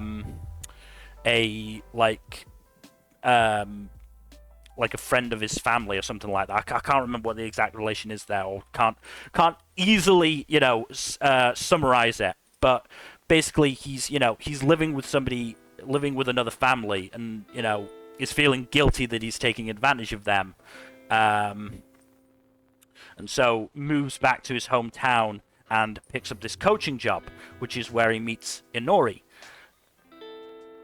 The anime thus far has skipped out all of that.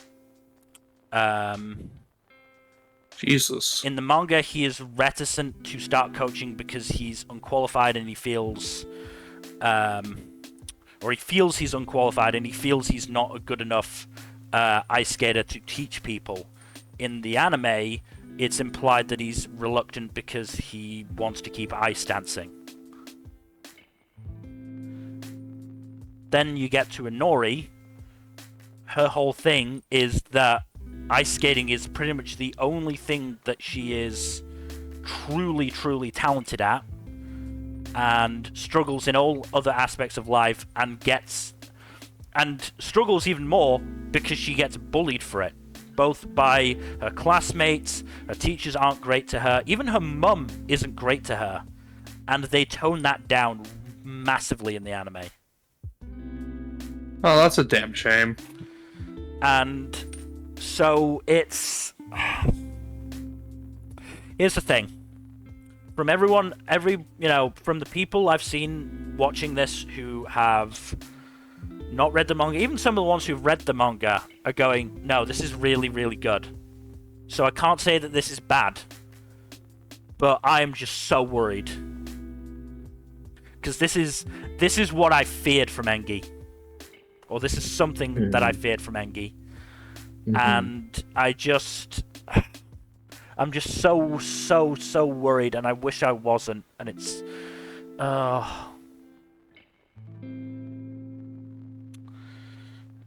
it's not helped by the fact that, certainly in terms of the sub, there is a simul dub on Disney. The sub on Disney was... yeah. The dub is fine from what I've heard of it. I did switch quite early just because I did want to hear the sub. And then the sub had a different issue, which is that the subtitles weren't synced up at all. Honestly, it felt like they were using the subtitles for the dub. Yeah, that's what Disney tends to do, so that doesn't shock me. So, what I ended up actually doing is watching the episode on Billy. Ah. Interesting. Which was fine. The subtitles were certainly better, but part of the reason I did actually switch to Billy was I was going, maybe it's Disney's translation that's fucking it up, and they're not actually skipping the stuff and changing the stuff. Nope, they're doing it. Oh god. Oh no. I do still recommend this show, because I think even with the changes, it'll still probably be a good show. The point is, it should be like a fucking world beater of a show. Like, genuinely, it is one of the best mangas I've read in recent memory. Certainly in terms of sports anime. Like, I am 100% putting it up there with the likes of Haikyuu and Run with the Wind.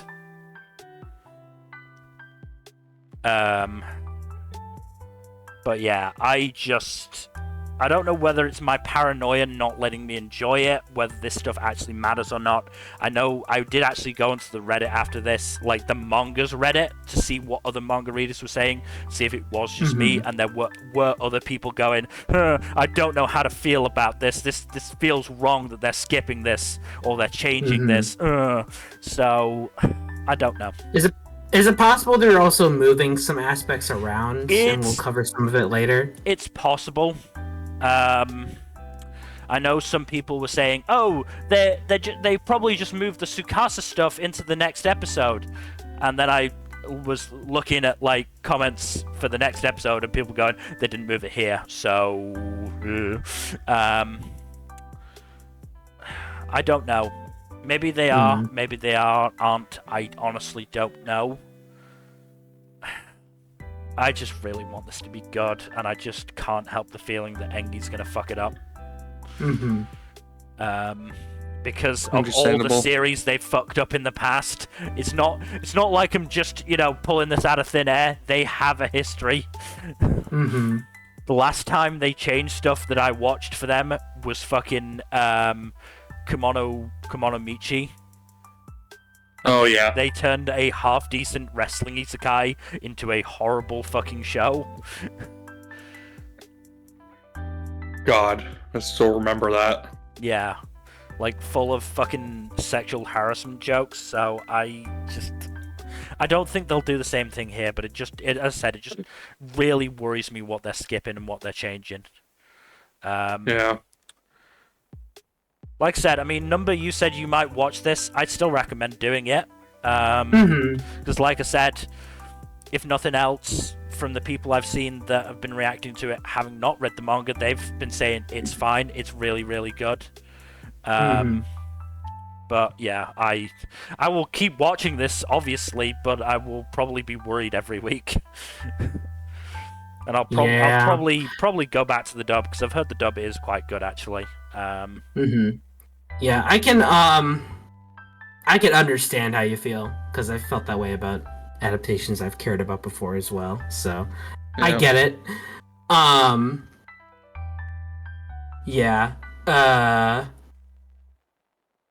Well, I guess we'll just see how it shakes out. So, I mean, if nothing else, 100% giving it, 3 episodes, and we'll see how it's going from there. I have a feeling I know sort of what they're doing, and it does make me wonder what future plans are, because obviously this is a 13 episode anime, and the manga is still ongoing, and it's up to like volume 8, 9, or 10 or something like that. I can't remember exactly what it's on, but it's pretty high up there.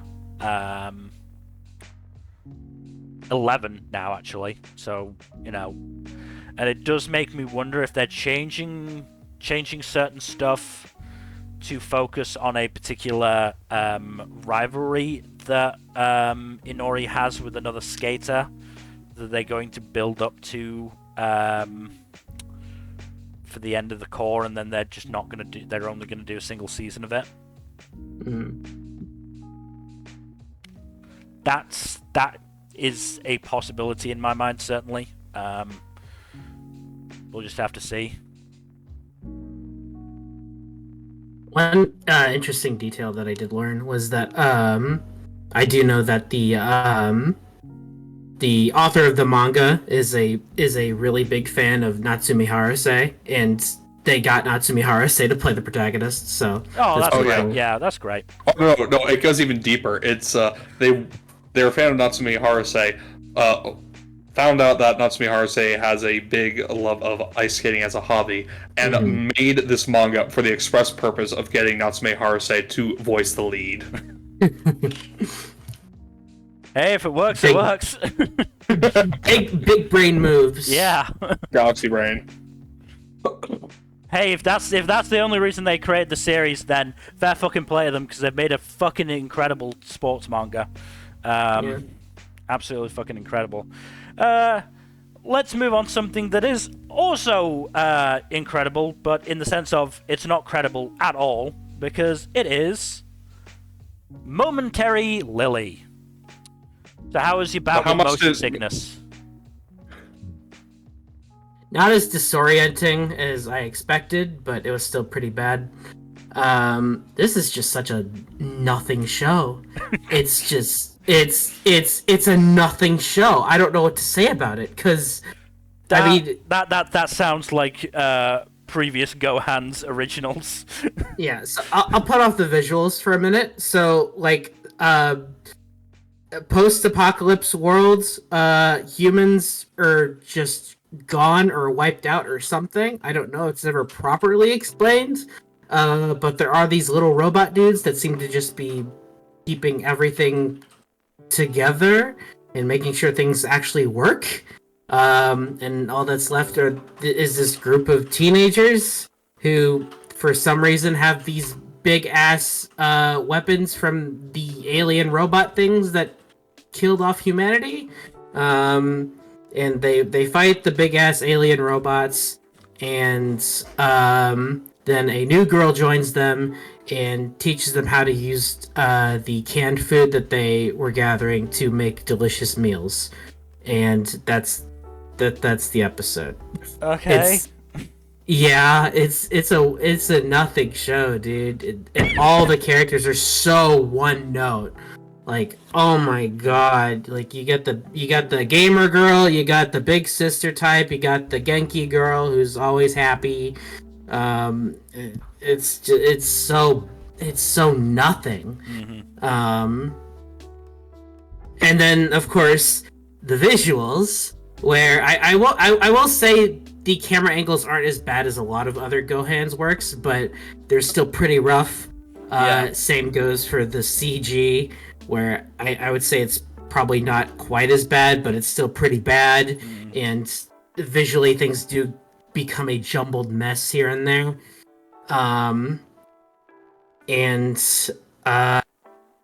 Yeah, the show's ugly and its plot is nothing. The only thing that almost keeps me a bit interested is that they also released like new visuals for the show that interestingly erase one of the main protagonists from all of them.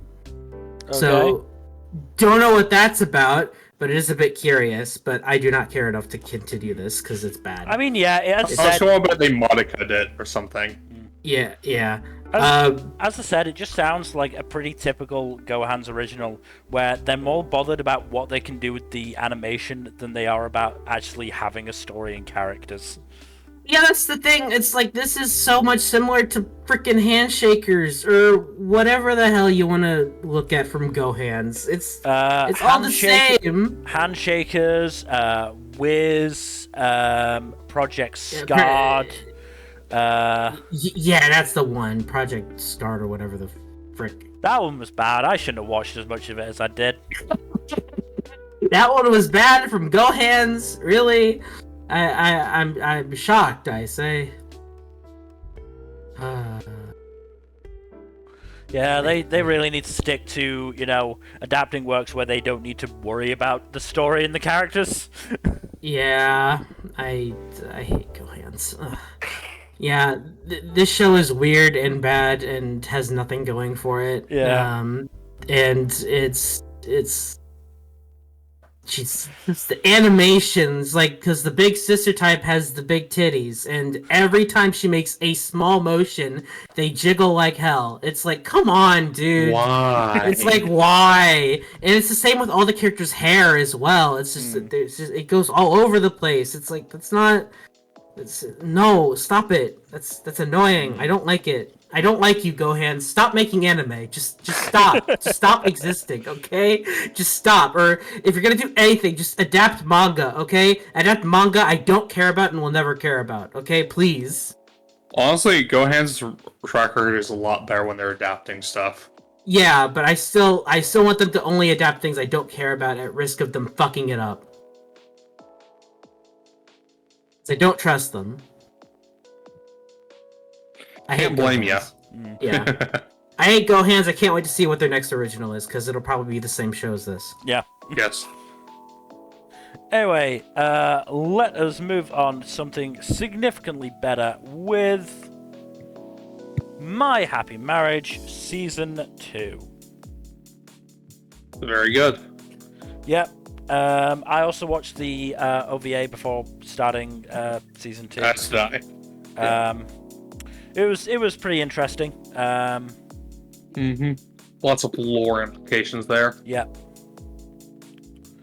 And then Season 2 started with okay, we've dealt with we've dealt with Mio's family situation. Now let's delve into Kyoka's horrible family situation.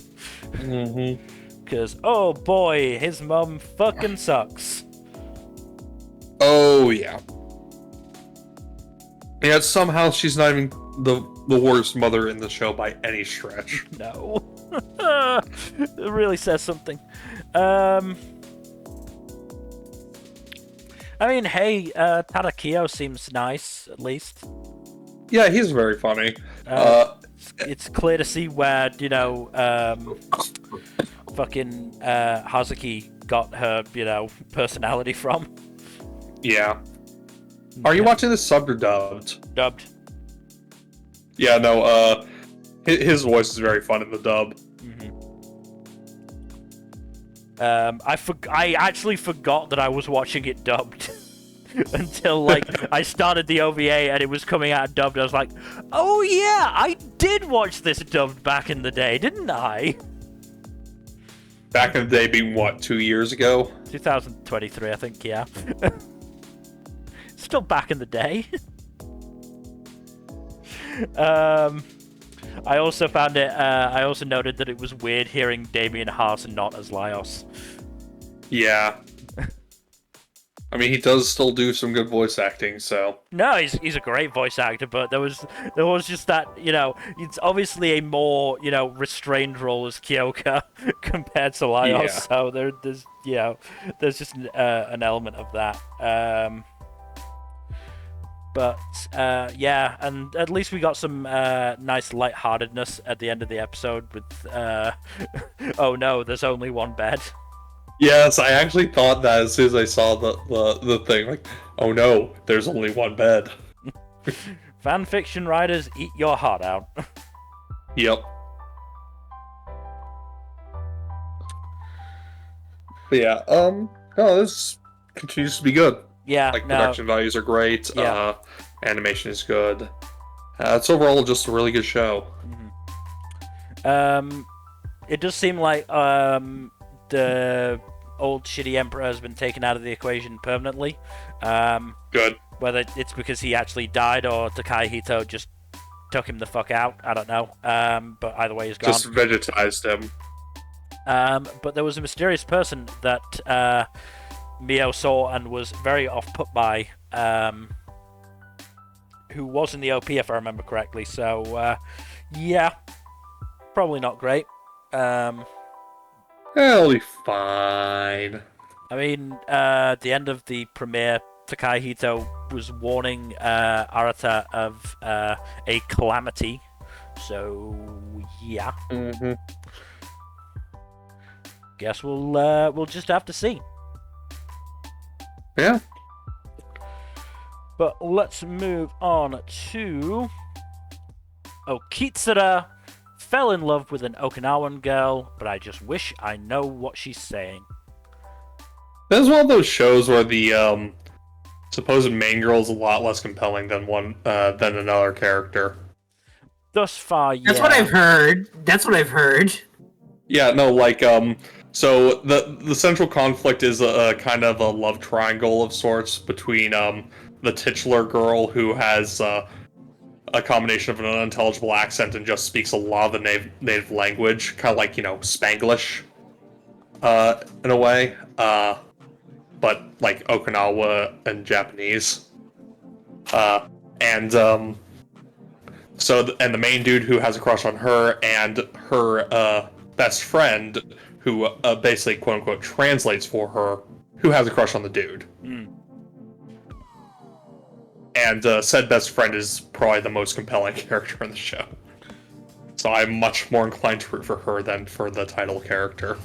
It's one episode. It's not like we've actually gotten much with Hina. No, that's fair. I also have watched episode 2 though. Fair enough. Is there more of Teru actually learning this Uchinaguchi? He does learn bits and pieces of the language here and there, yeah. Right, okay. They even have a bit where they take it for granted that everyone understands, like, one of the bits of slang that they use. Yeah. I forget that... I think that's episode 2. I don't know if I've watched episode 3 yet or not. I might have. No, I haven't. Right. Okay, yeah, that was episode 2. Mm-hmm. But yeah, and there's also the whole thing of, like, a lot of Okinawans prefer to just admire the view from the beach rather than actually going swimming, partially because saltwater is sticky and all that. Yeah. And so the slang word they use is basically describing the feeling of coming out of the ocean feeling all sticky and stuff. Because that's sort of the potential sticking point for this show. Is how much is it them respecting Okinawan culture, and how much of it is... It feels mostly respectful, though there is like some lighthearted ribbing here and there, like the whole thing of all the people trying to feed him the local specialty of fried dough. Yeah. Which, you know, that's just hospitality. Yeah. Yeah, I think this one's a cute one, and also it feels like a nice look at Okinawan culture. Even if it is filtered through the lens of anime. From what I've heard, the mangaka for this does live in Okinawa. Okay. So that definitely does inform the perspective of this a little bit. Yeah. I don't know if he lived in Okinawa when he started the manga, or like after starting the manga, moved there. And it's like, yeah, I love this place. Yeah. I don't know. Regardless, it seems like it's mostly a celebration and or admiration of the culture, and Protagoon is just the lens through which we are observing it. Yeah. So he needs to be a bit of a Watson here and there.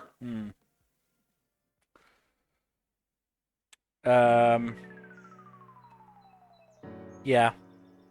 As long as it does stick to Teru actually trying to, you know, learn...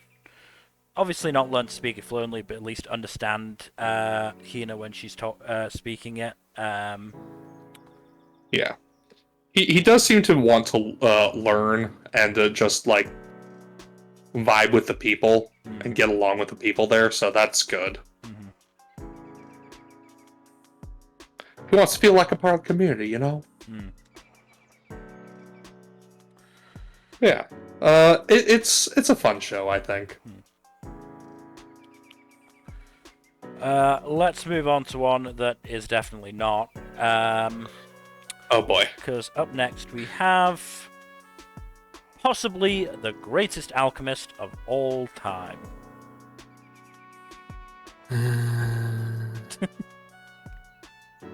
This isn't the worst isekai that I watched, but I don't know I don't know what else to say about that. It's still not good. Okay, so our protagonist was isekai by mistake. He was apparently just grouped up with the heroes that they meant to summon to this world, so the goddess is like, whoopsie, okay, I'll just let you do whatever you want in this world. You don't have to worry about being a hero or whatever. So she tosses him in. He gets interested in learning magic, or alchemy, I guess, technically, but it's basically magic. It doesn't matter. He learns alchemy, and it's basically it. Just chill shenanigans in another world. He learns how to fight monsters. He helps out a village with a giant boar thing. He befriends a large spider creature, and it becomes his bestie. It's kind of cute. We got a Spoder bestie. Yeah, Spoder bestie. Oh yeah. There's a maple leaf pattern on the spider, so I named it Maple. That's also cute. I miss Bofuri. And sorry, I just wanted to toss that in there. Understandable. Yeah. So yeah, kind of a nothing show, but it's not like I wasn't offended by it or anything. It's just nah. I also watched it dubbed for no reason other than Crunchyroll automatically put on the dub, so I'm like, why not? Crunchyroll has been doing that lately, just like starting off with the dub as the default, which I don't necessarily mind too much, but I do generally go with the sub first unless I think the dub could be fun. I don't mind it, except when I'm watching a show subbed and then it randomly switches to dub, and I'm like, why are you doing that? Don't do that. That's dumb. Yeah, that is That's annoying. Yeah. But yeah, not a particularly bad show, but it's not very good. Might not be worth your Monsters. time then. It's definitely not worth my time. Speaking of shows, It's definitely not worth my time. speaking of shows not worth your time, let's move on to Promise of Wizard. You know how you get those shows that are pretty obviously like Gotcha games. Gotcha games? Yeah, this is one of the most obvious examples of that because the cast is literally just pretty boys and one girl who's the female character who has very little personality. Ah, yes, the self-inserts. Insert name here.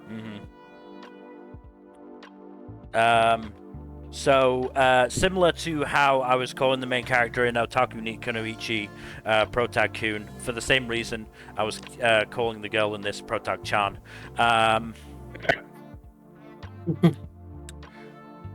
But,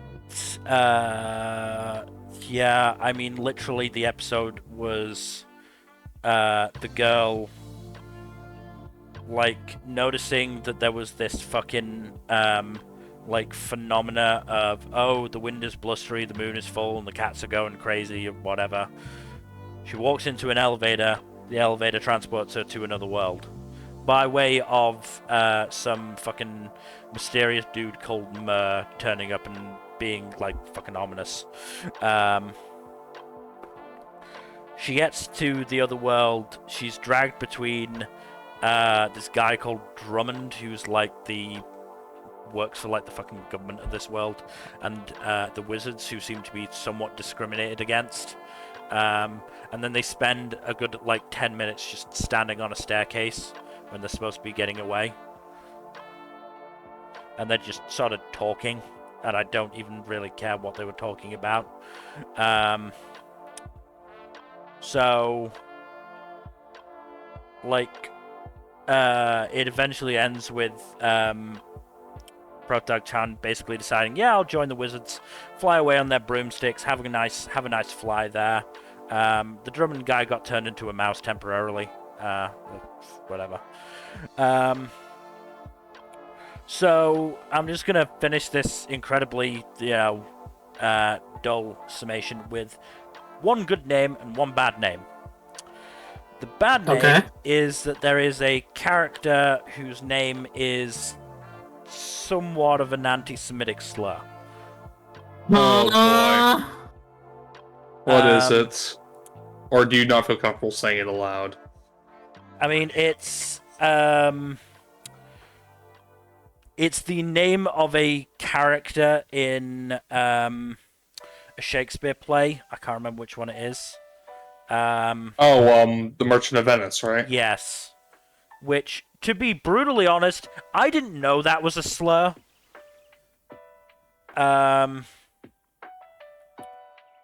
So, but Oh, Shylock? Yeah. Apparently, I didn't know that was a slur either. Apparently it is a slur. I'm not gonna, tell them it shouldn't be a slur, especially considering it was apparently made a slur by the British, so... I mean, yet another crime to lay at the feet of the British. Who'd have thought? I feel like there's a lot more to do with anti-Semitism than the British, but yes. I mean, there's a whole Russian term for the shit that they did to the Jews, so... Yeah. But, yeah, it is what it is. I'm not gonna say, oh, they were being openly anti-Semitic by choosing that name, but it's not. It seems it's not good. The cast list. The cast looks like a bunch of literary references, so that's probably all it is. But still. Yeah. In terms of the good character name though, there was a guy called Cock Robin. Let's go. That's my goat, Cock Robin. I basically said to myself, I'm not learning any more names after that. Cock Robin. Yes. I'm gonna download this game and pull for Cock Robin. Careful not to lose too much money to the gotcha soul sucker.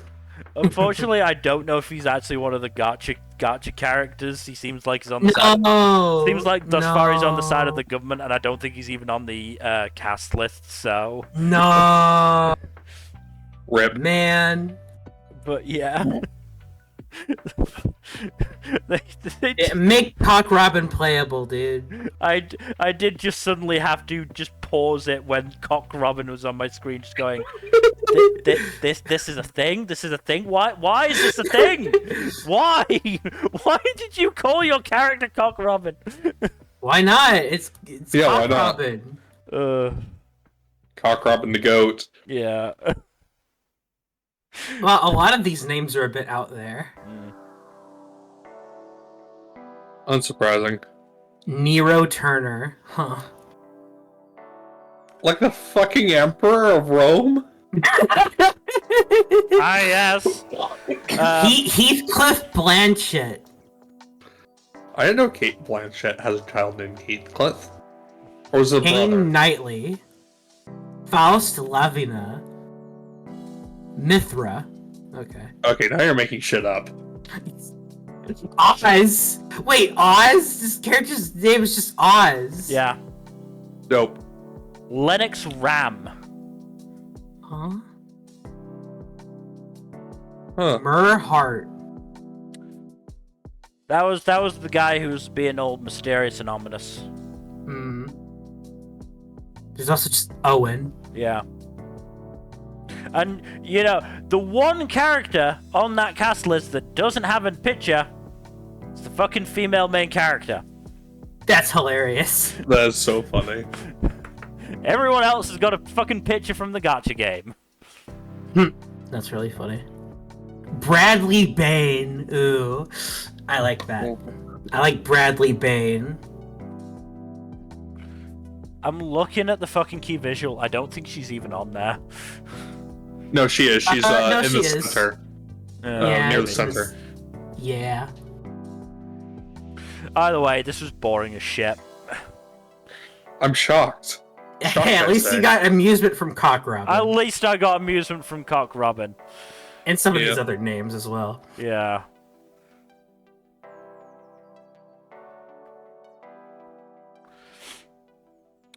I mean, there was... Yeah. There's also the fact that the Protag-chan was, like, for a good, I would say, 3/4 of the episode, was like, huh? Am I not in my apartment building? Where am I? What? No, what? I've been transported to another world? That's not possible. Ugh. That's the worst part of isekais, I think. Like, one of the worst parts of isekais. What? I can't be in another world. Like, I just hate it. Yeah, you just can't possibly. Mm-hmm. Anyway, let's move on to, again, an actually good show.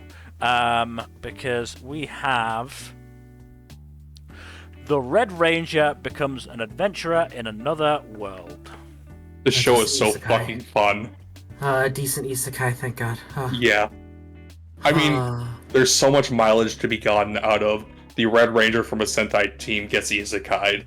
Well, not only that, this is the end game Red Ranger. Like he beat the big bad, so he has all of the powerful shit that you get at end game.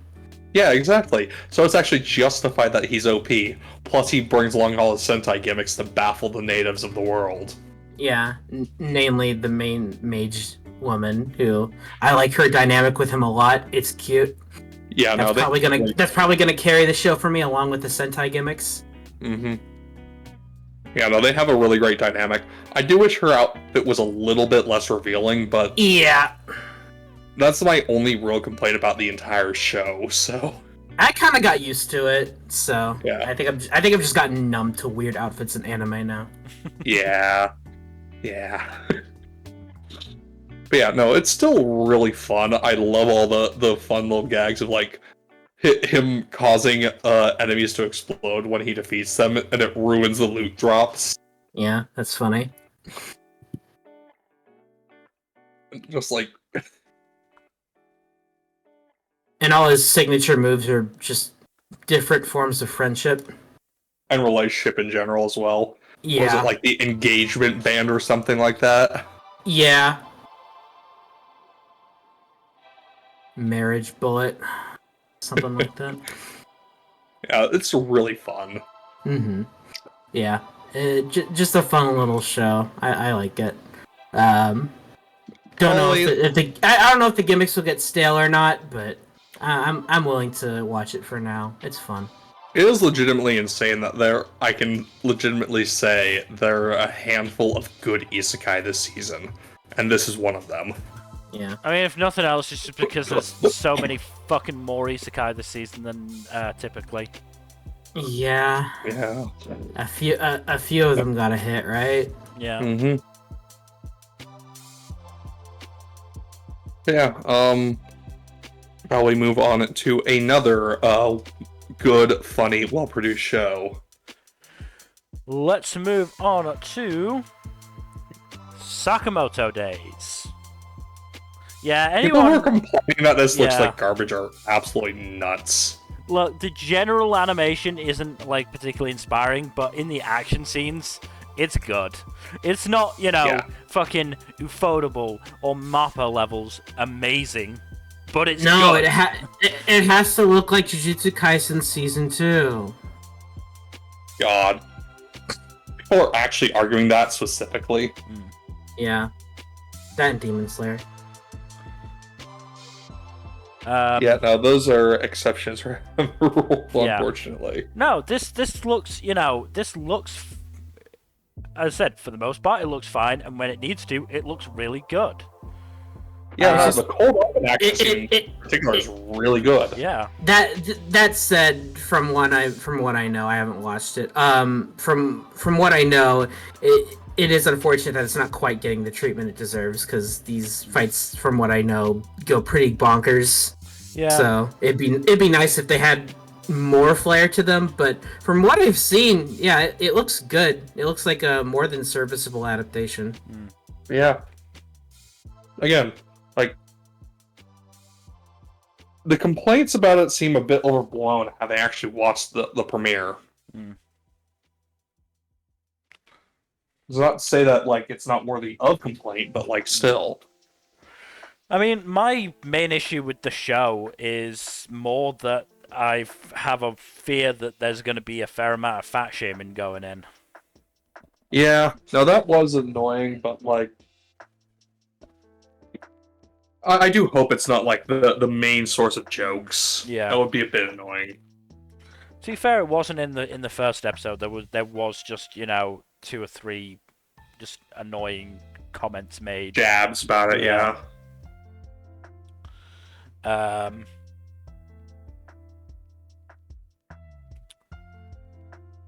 do like some of the inventive ways that Sakamoto uses his environment and the stuff around him is really fun. Yeah. Reminds me a bit of John Wick. Right? That man was catching bullets with chopsticks. Yeah. Though I will say, the pay he was offering was not very good. No.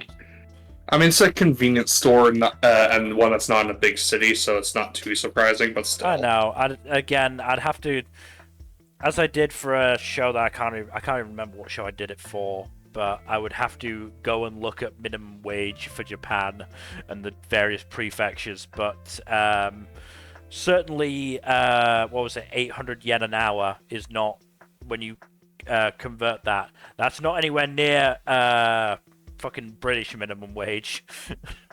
Not near American minimum wage either, and American minimum wage is dog shit. Yeah, so at least he gets paid overtime. Oh god. Yeah, like imagine fucking black companies and all Yeah. that.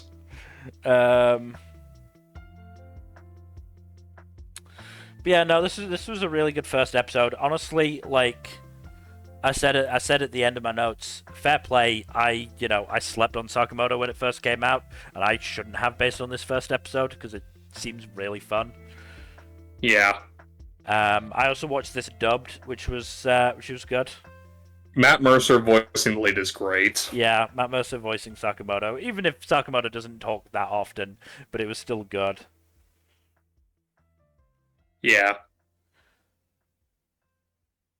But yeah, I mean, we'll have to see where we go from here. Obviously, Shin is now a part of the convenience store and is doing well because his fucking superpower apparently comes in handy.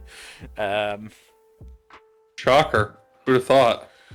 But certainly seems like Shin and Sakamoto's old boss has been taken out. Yep. Couldn't have happened to a nicer guy. Yeah. So we'll just have to see where it goes from there. Meep, I think it was actually the Fable that I was looking up minimum wage for, even though I didn't watch past the first episode. Oh yeah, the Fable. That was funny. Like I think you or somebody else mentioned it in the Discord, and I was like, I'm curious. I'll go have a look. Oh, it's this. That is kind of funny. But yes, let us move on to Solo Leveling Season 2, Arise from the Shadow. As expected, the show looks good and sounds good. I've never been so happy to have some solo leveling, because to be honest, it's weirdly refreshing in this season. Yeah. It is.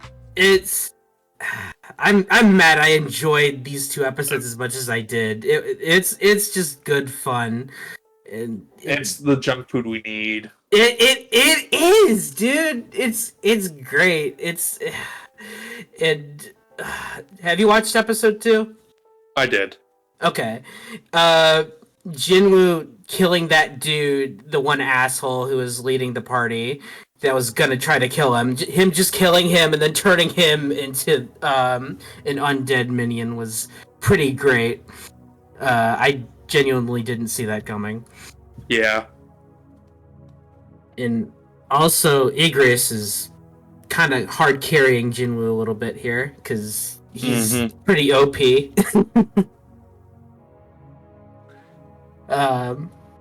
Yeah, really, really good action in these two episodes. Episode 2 especially. The ice elf dude. Yeah. Yeah. Which was unfortunately a waste because he couldn't recruit him. So. Yeah, at least it does go to show that there are limits to Jinwoo's powers. Yeah, I do like that. I do like the restrictions. I would also be upset if I couldn't recruit the guy that I was having trouble killing. Yeah. I'd be annoyed. Yeah. And of course the Sawano killing it as usual. Some good inserts with these episodes. I mean, of course, it's Sawano. Yeah, it is. But yeah, not a whole lot to really say. It's just more solo leveling, and it feels really freaking good right now. I'm not gonna lie. It is just so nice to have that. Just a nice big, just a nice big bucket of popcorn, just smothered in butter and salt and whatever. It's great. It's great right now. That's what I need. That's what I need because this season's real rough. It is just kind of funny because according to Mal, this is better than Your Name. Jack, would you agree with this being better than Your Name? No.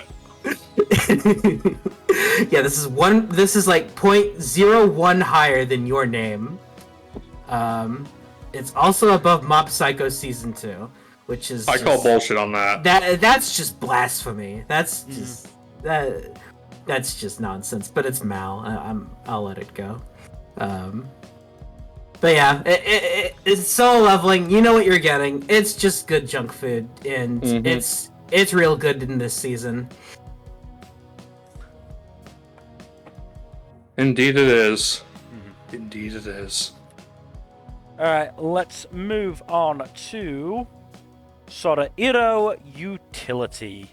Oh god, this is actually good, and I'm so happy. This is actually pretty good from the episode I watched. Yeah. No, the first episode was good. Yeah. Minami is a wonderful gremlin thus far. Yes. Motivated to go out and join a club because her favorite mobile game ended service. That is the best motivation I've ever seen. That's so good.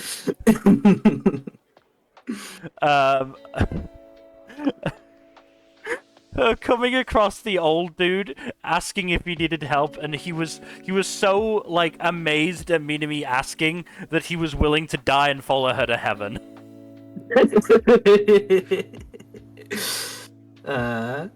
Tenshi-sama.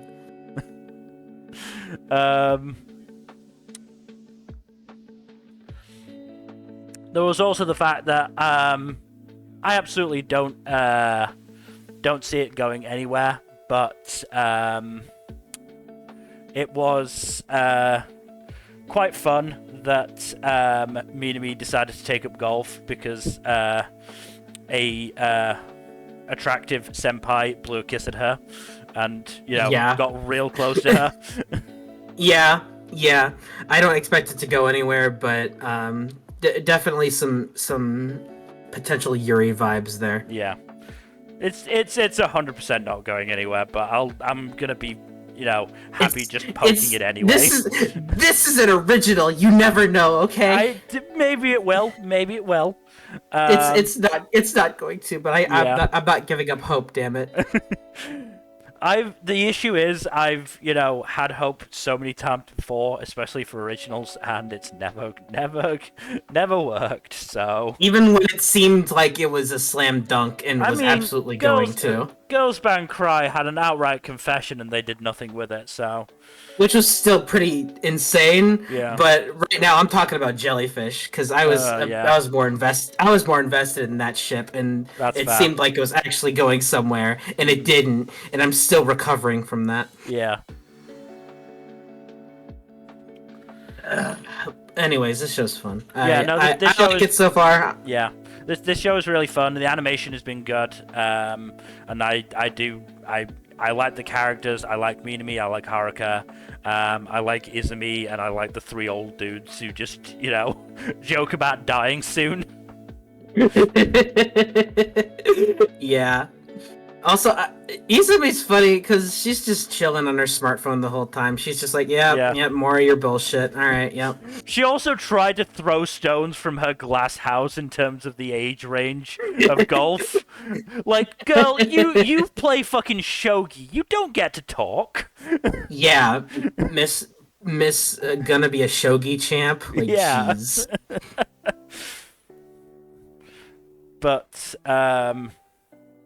But yeah, no, it's a really enjoyable series thus far. Yeah. Hopefully it doesn't. I'm down. Yeah. Hopefully it doesn't go down the drain at any point. Well, we'll see. I mean, where is it there? It's by Yostar Pictures, which did in terms of actually good stuff that I like. It did the Rakugo anime with the Tanuki a while back. Oh yeah, that one. It's also done a fair amount of Arknights, and it did Blue Archive. So, actually, no, that's the thing. It's been a producer on a lot of stuff, and not a studio on a fair amount of stuff. Yeah, I was gonna say Yosar owns those properties, but I don't think they made them. Yeah, I think they just produced them.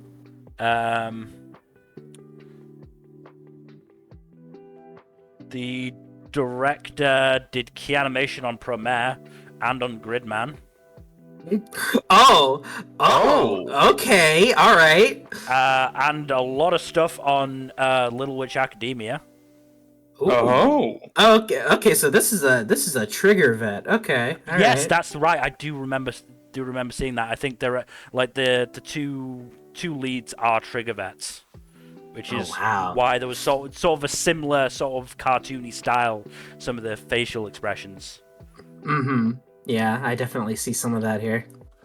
The script writer and series compositor has done some good stuff as well. Tonikawa, Delicious in Dungeon, Salaryman's Club. So, Any Yuri. I don't believe so. Off the top of my head. Oh, damn it! Come on, man! Come on, give me something here.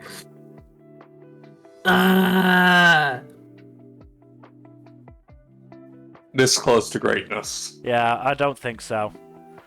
Dang it! This is the first time for everything, though. Yeah.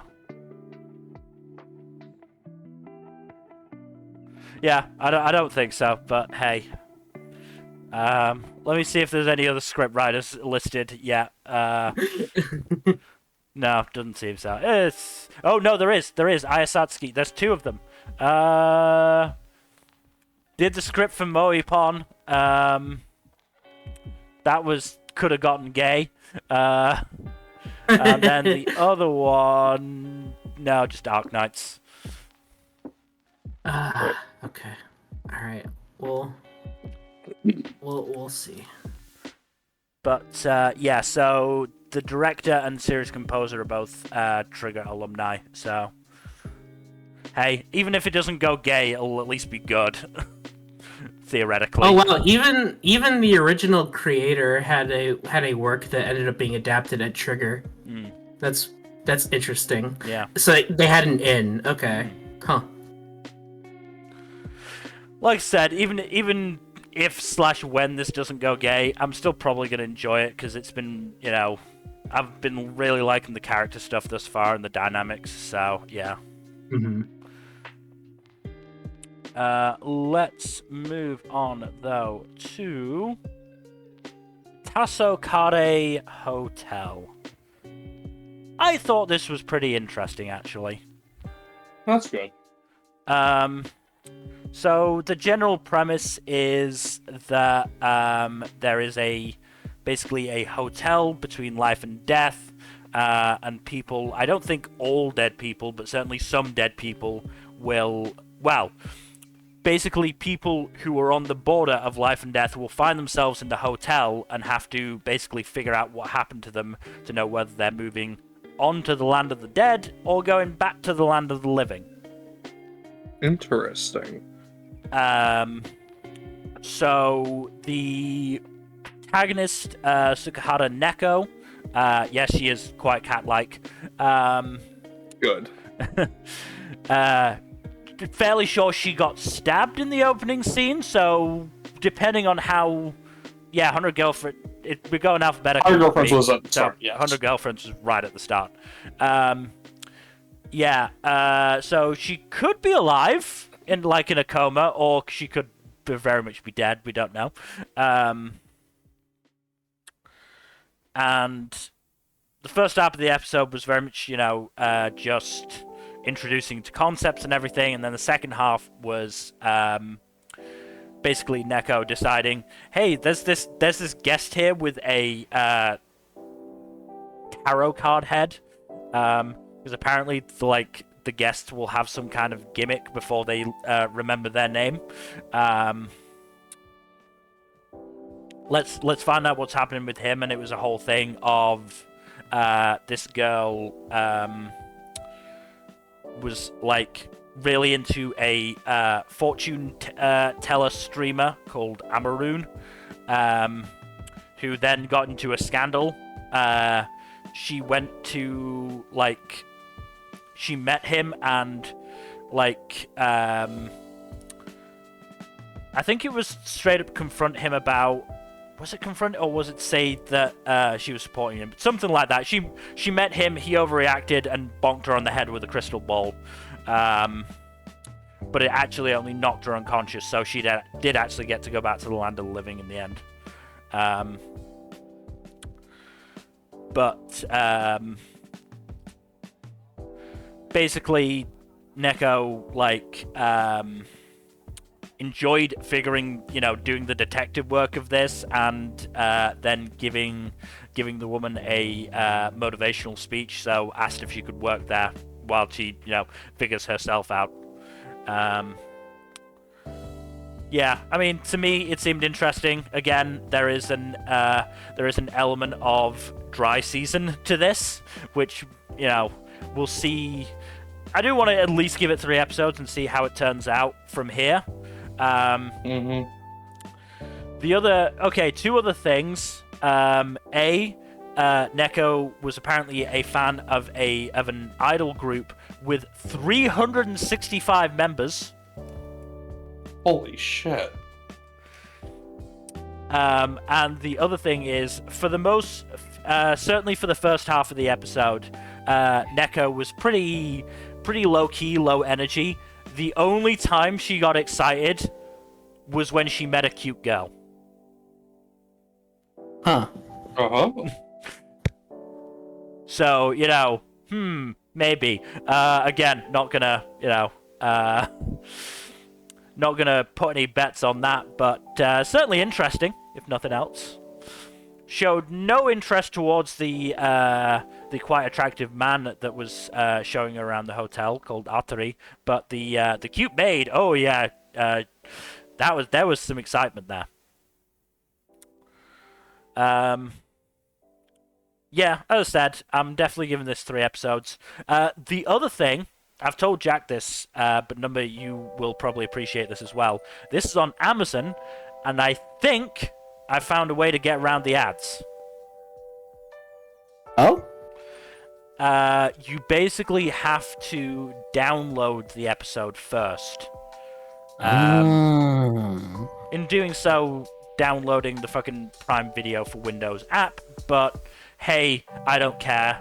I'm willing to do it. If it means I don't have to watch stupid fucking ads like Beast Games, I'm 100% willing to do it. Ew.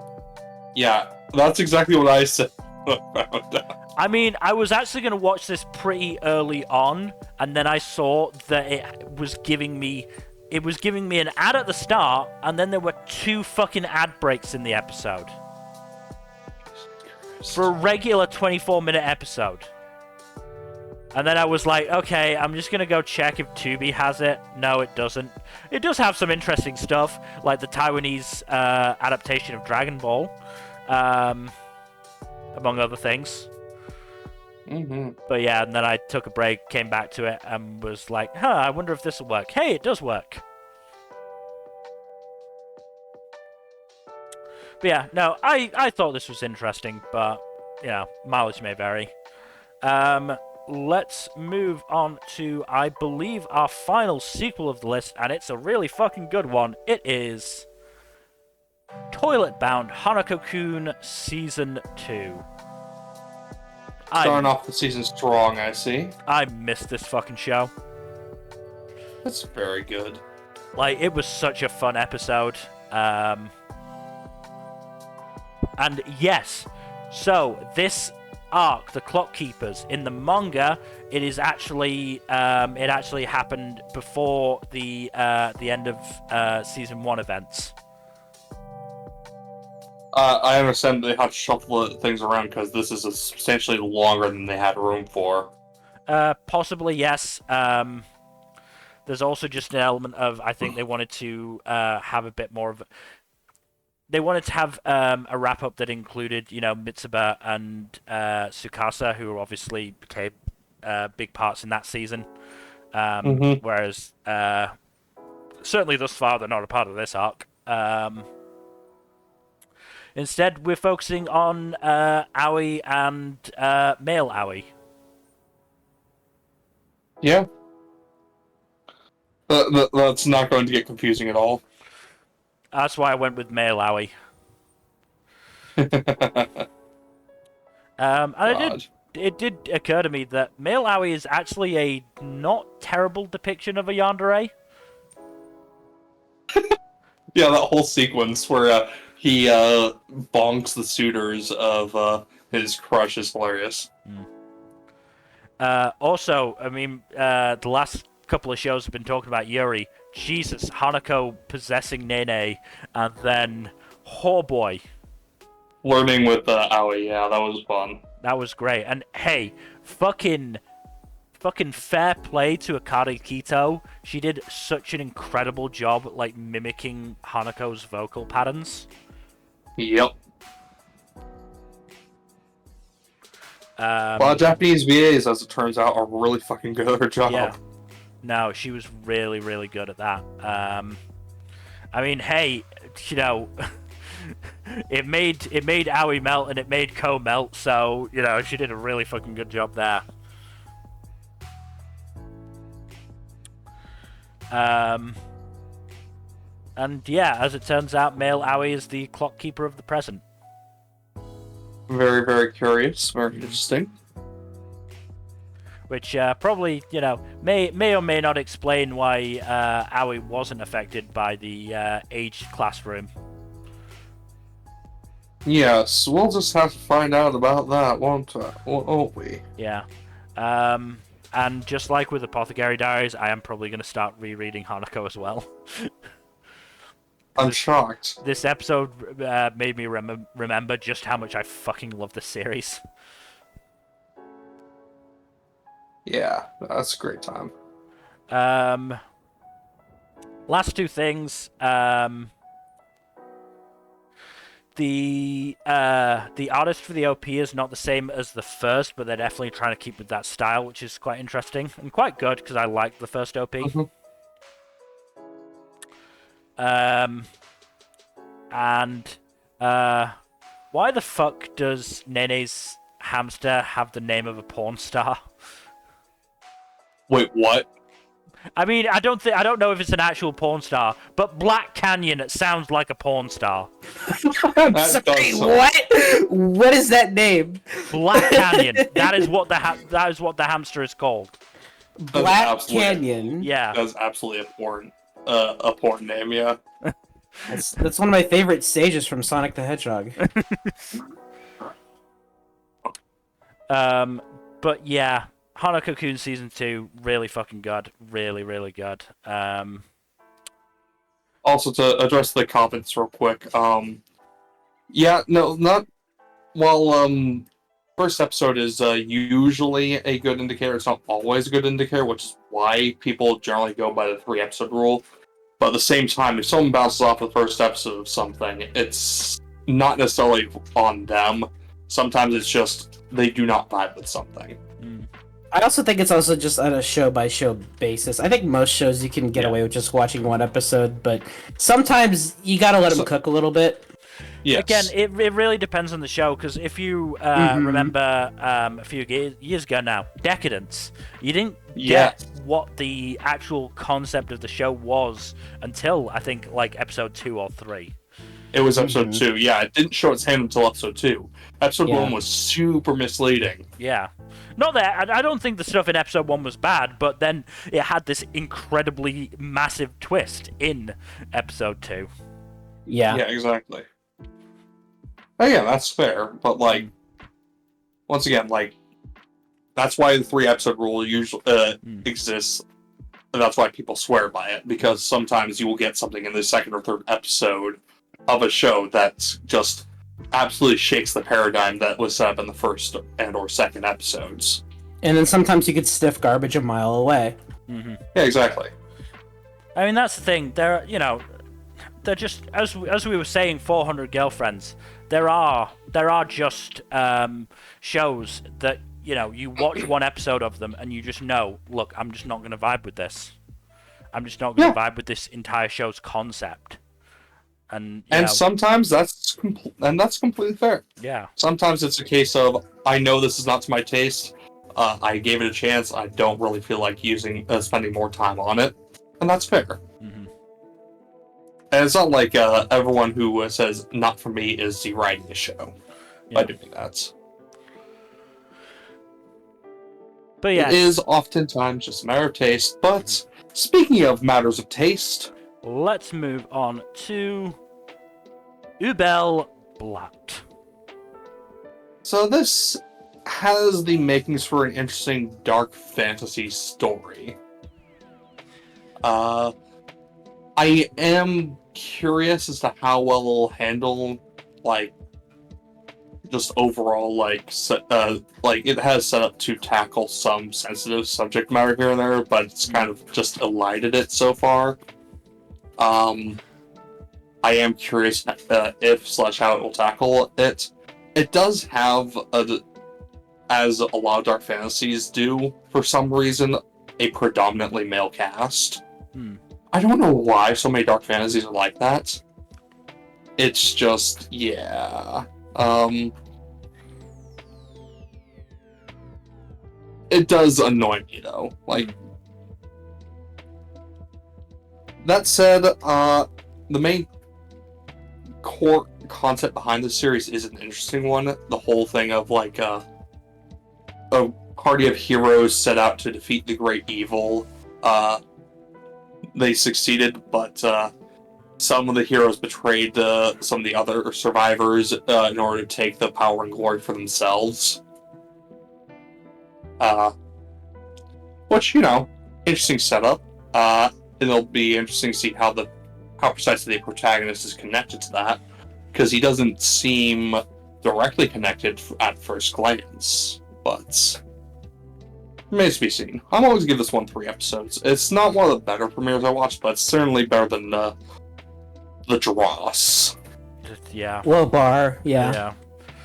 I mean, I keep wanting to say low bar, but I feel like I've said it so many times already this stream that it's just getting out. Just getting gratuitous. It's in the ground. Yeah, no, this is, like I said, one of the weaker ones I watched, but, like, not that bad, and it is a bit hindered by the production values not being the best. Mm-hmm. Though they are decent, at the very least. They're not outright bad. Mm-hmm. Alright, but let's move on to our penultimate premiere, which is Welcome to Japan, Ms. Elf. This was cute. I like this one. This is cute. This is, thank God. Yeah, there's a little bit of fan service in episode 1, but otherwise it's just very wholesome. Yeah, I honestly don't even remember the fan service in episode 1.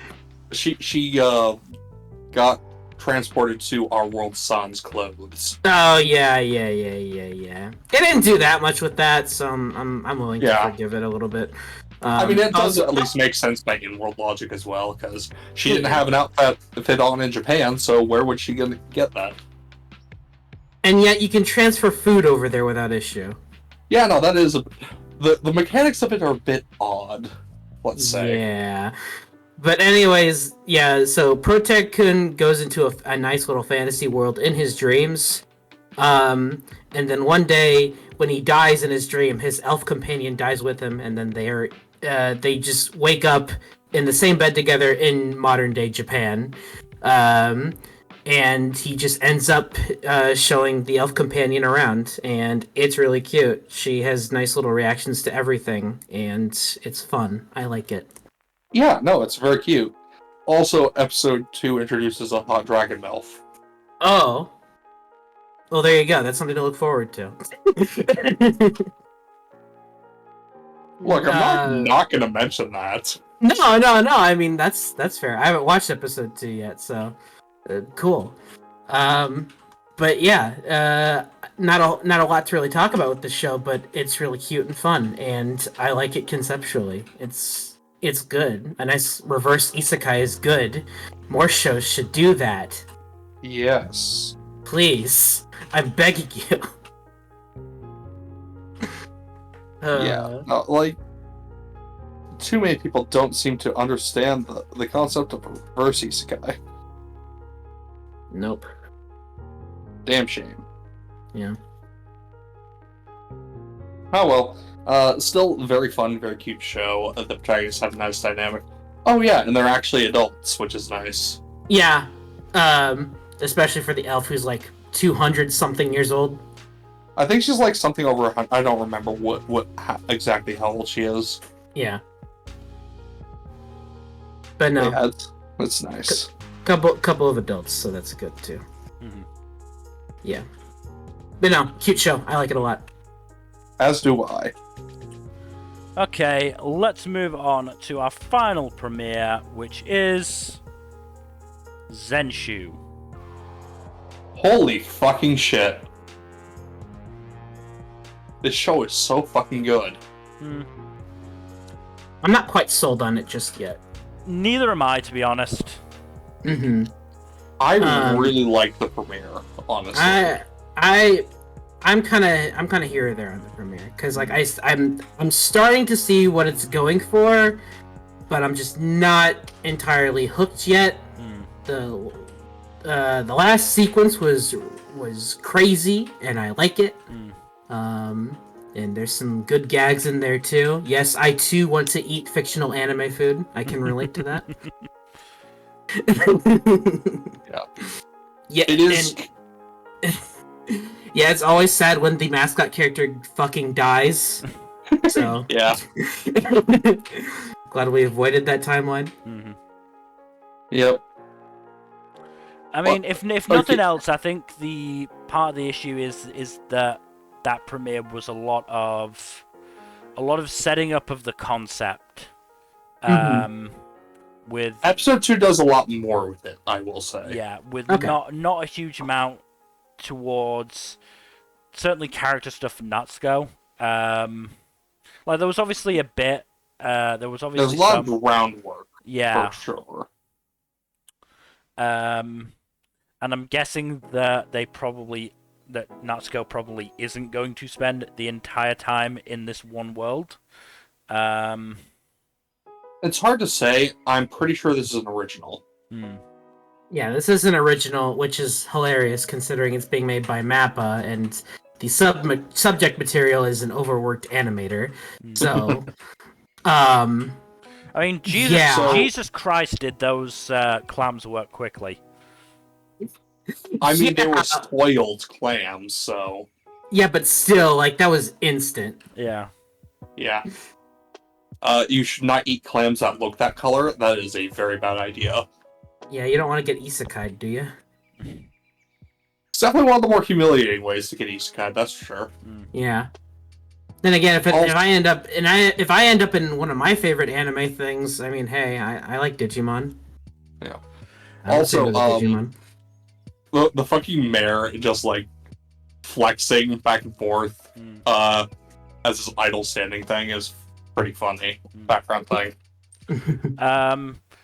To be fair, I think part of what sort of put me off is the fact that, Luke was basically insulting Natsuko throughout the entire episode, and then as soon as it wasn't just that, to be fair, but then saw Natsuko's face properly and was like, oh, she's actually beautiful. And it's just like, okay, I see where we're going here. Great, wonderful. Yeah, he kind of just assumed that she was a weird monster creature.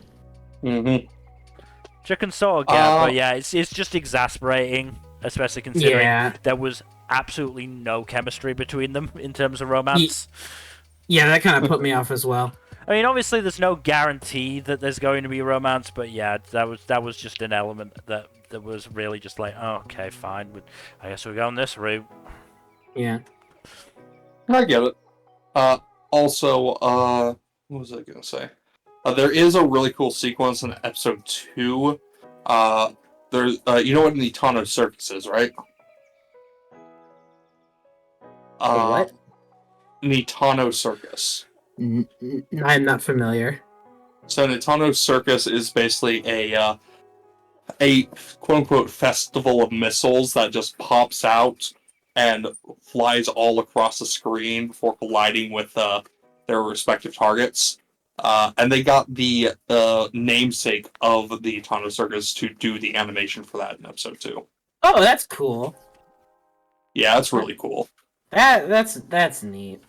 That's good attention to detail. Yeah. I mean, again, also the thing that Natsuko summons in episode 1 looks a lot like the things from Nazca. Yeah. Yeah. I also watched this dubbed. This has got a sample dub as far as I'm aware, which is It does, yes. always nice. I don't necessarily mind Natsuko being kind of a shit throughout the whole episode. It was okay. No. It wasn't quite as good as other characters who did similar things in their first episodes, but it wasn't completely off-putting. But I think this is definitely a 3 episodes, and if I don't feel, better about it, I'm just gonna drop it because there's. Yeah. I've got too many fucking sequels and carryovers to really be picky this season. Yeah, I'm more than willing to let them cook. So I'm down for more. It's just there's still the irony of this very concept being done by Mappa. Of all things. Yeah. It's like really okay. I just enjoyed the fuck out of this. Yeah. Yeah. I don't really think it's fair to call her unapologetically shitty without many redeeming qualities, though. Because, it's very clear that she embodies both the wonderment of animation as a medium, as well as just the bitterness of being someone who's been in the industry long enough to be overworked and ground down. Mm. It'll be interesting to see what the show does with that dichotomy. Yeah. But yeah, unless any of y'all have anything to say about this, or anything else? Not especially. I did try and see if there was a visible enough date, see just how out of date those clams were, but I didn't manage to find anything solid. So, dang. Unfortunate. I mean, considering the clams apparently went out of date in 2019, I was sort of hoping it was set in 2024, because that really would be funny. That clam would be moldy as fuck. I mean, did you see the fucking look of that clam? Yeah, that shit was mutated into its own life form. Yeah. Also, the hero group is called the 9 Soldiers, and I've only seen 4. So episode 2 does show what the others looked like. I'm going to assume that the others have died at this point in their journey. I think it's a safe bet. Right. Anyway, yeah, I think that's everything. So, thank you everybody for watching. Hopefully you've enjoyed us going through these various premieres. Once the stream ends, we're going to go through our list, and I fucking guarantee that this is going to get pared down significantly. Yep. Oh, we're going to be trimming a lot of fat off of this sucker. This is going down a lot. So, look forward to our 3+ episode check-in, which will be happening in 2 weeks. Start of February, is it? Yes, I believe so. Wait, what day? Saturday again? 2 weeks from today. Will it be Saturday? Okay. I mean, we can push it back. We can push it back a week if you need. Yeah, because I returned from my trip that day. All right. So okay. So 3 weeks. 8th of February. So look forward to that. Obviously, we've got our usual stuff: Tuesdays, Thursdays, Saturdays, and Sundays. So look out for that. Please do give us a follow here on Twitch and all that YouTube stuff. Like, subscribe, leave a comment down below. Please don't forget to press that bell icon. And otherwise, hopefully, we'll see you tomorrow. Good night. Later. Bye-bye.